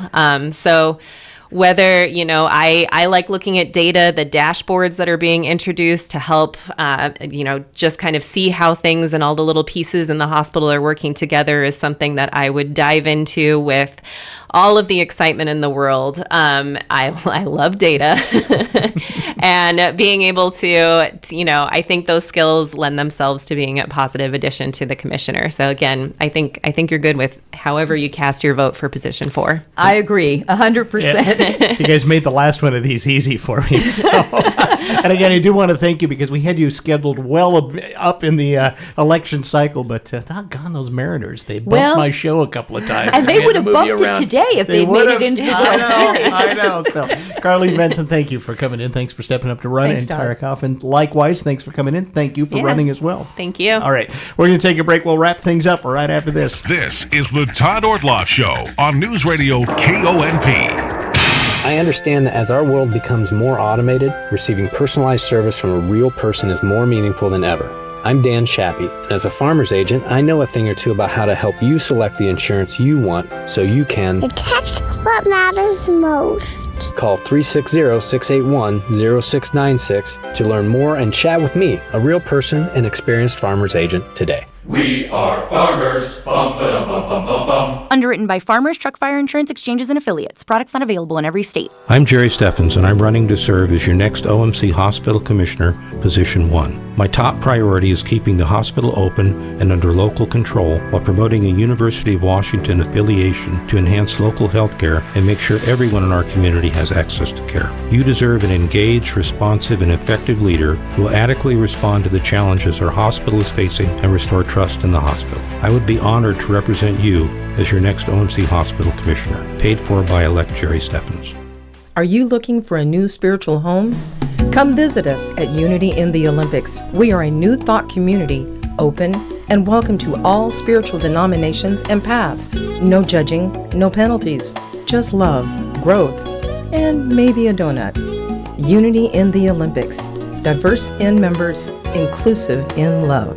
Join us every Sunday at 10:30 a.m., 2917 East Myrtle Street in Port Angeles. We look forward to seeing you there. Medicare open enrollment is here. For a lot of people, it's still confusing. But don't worry, help is available with a Medicare Jumpstart Toolkit from the Office of the Insurance Commissioner and SHIBA. Find out what's changing and learn your Medicare options with 7 easy steps to get ready for open enrollment. Get your free Medicare Jumpstart Toolkit now at insurance.wa.gov or pick up a copy at your local library or senior center. Losing a loved one is overwhelming. Your mind and your heart shut down. That's where Drennan & Ford Funeral Home and Crematory comes in. They took the burden off my family's shoulders and guided us through everything we needed to do. No pushy sales tactics or unanswered questions.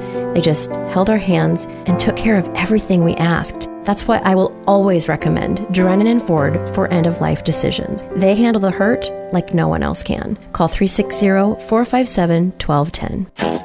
Hi, this is Mike from American Rare Coin and Gold in Squim. Do you have a house project needs doing but lacking the funds? Now is a great time to sell gold, silver, or rare coins. Prices are at an all-time high. We love to buy coin collections, gold and silver jewelry and bullion. We even help with entire estates. You could be sitting on a literal gold mine. Come see me, Mike, at American Rare Coin and Gold in Squim. Call 360-968-4943. You call one company, no answer. Another promises a quote, but never follows through. And when you finally get somebody, they show up late and their quality is suspect. Does this sound familiar? At Hartnagel Glassworks, we've heard how frustrating it is to find skilled, reliable help. That's why our employee-owned team shows up on time, does the job right, and treats your home with the care it deserves. You know us for window repair and installation, but our expertise goes far beyond that. We also install shower doors and enclosures, glass and cable railings, solar tubes and skylights, and we even sell and install exterior doors. Our customers trust us, and it shows. We have a 100% 5-star rating on Google. So when you're ready for reliable service from a team that shows up and gets it right, call Hartnagel Glassworks. Visit hbsglassworks.com, that's hbsglassworks.com, for more info. And as always, we deeply appreciate you for shopping local and employee-owned. At the YMCA, we're more than just a gym. We're a community. From group exercise to personal training, we have something for everyone. We're here to help you take the first step to a happier, healthier you. For the rest of October, we're offering $0 join fees for anyone who becomes a member. Come check out our new state-of-the-art fitness equipment at our Squim and Port Angeles branches and join our Y family today. Newsradio KONP Port Angeles Squim, serving the Olympic Peninsula now for 80 years. A Radio Pacific station. From ABC News. I'm Lindsay Davis, anchor of Prime, streaming weeknights on ABC News Live. Palm trees are bending sideways in Jamaica as the eye of Hurricane Melissa spins in the warm Atlantic, hours away from landfall. Melissa is a Category 5 storm with maximum sustained winds of 175 miles per hour, and it could bring storm surge more than a dozen feet high. In Kingston, Jamaica, ABC's Ike Ajachi. Numerous roads are already on the verge of being flooded or washed out. Again, when we were driving around, we saw branches from palm trees starting to litter the streets. Power outages are expected along with those landslides, especially in the eastern mountains where some areas could see up to 40 inches of rain. Melissa's on track to be the worst storm to ever hit Jamaica. Next in its path are Cuba, where the U.S. has evacuated non-essential personnel from its Guantanamo Bay naval base, and the Bahamas. The federal shutdown is really coming to a head this week. Tomorrow, air traffic controllers will miss their first paycheck. Friday, service members could miss their first paychecks. Saturday, federal food aid runs out for the 42 million Americans relying on SNAP benefits. Then there are the Affordable Care Act premiums. With notices reflecting expiring Obamacare tax credits now going out, Senate Democratic leader Chuck Schumer says Americans on the exchange plans will sit at their kitchen tables with sticker shock. And say, how the heck can we pay these bills? House Speaker Mike Johnson says the health care cost issue is too complicated to be addressed quickly. He insists negotiations can proceed if Senate Democrats vote to fund the government. But we can't do it while they're shutting the government down to appease the Marxists. That's it. Stephen Portnoy, ABC News, Washington. A coffin has been transferred to Israel from inside of Gaza. Inside, Hamas says, are the remains of one of the 15 dead hostages it had not yet returned. Hamas says it will return the rest once it can find them beneath the rubble. The Wall Street closing bell, S&P closed for the first time above 6,800. You're listening to ABC News. When you're hiring, have you ever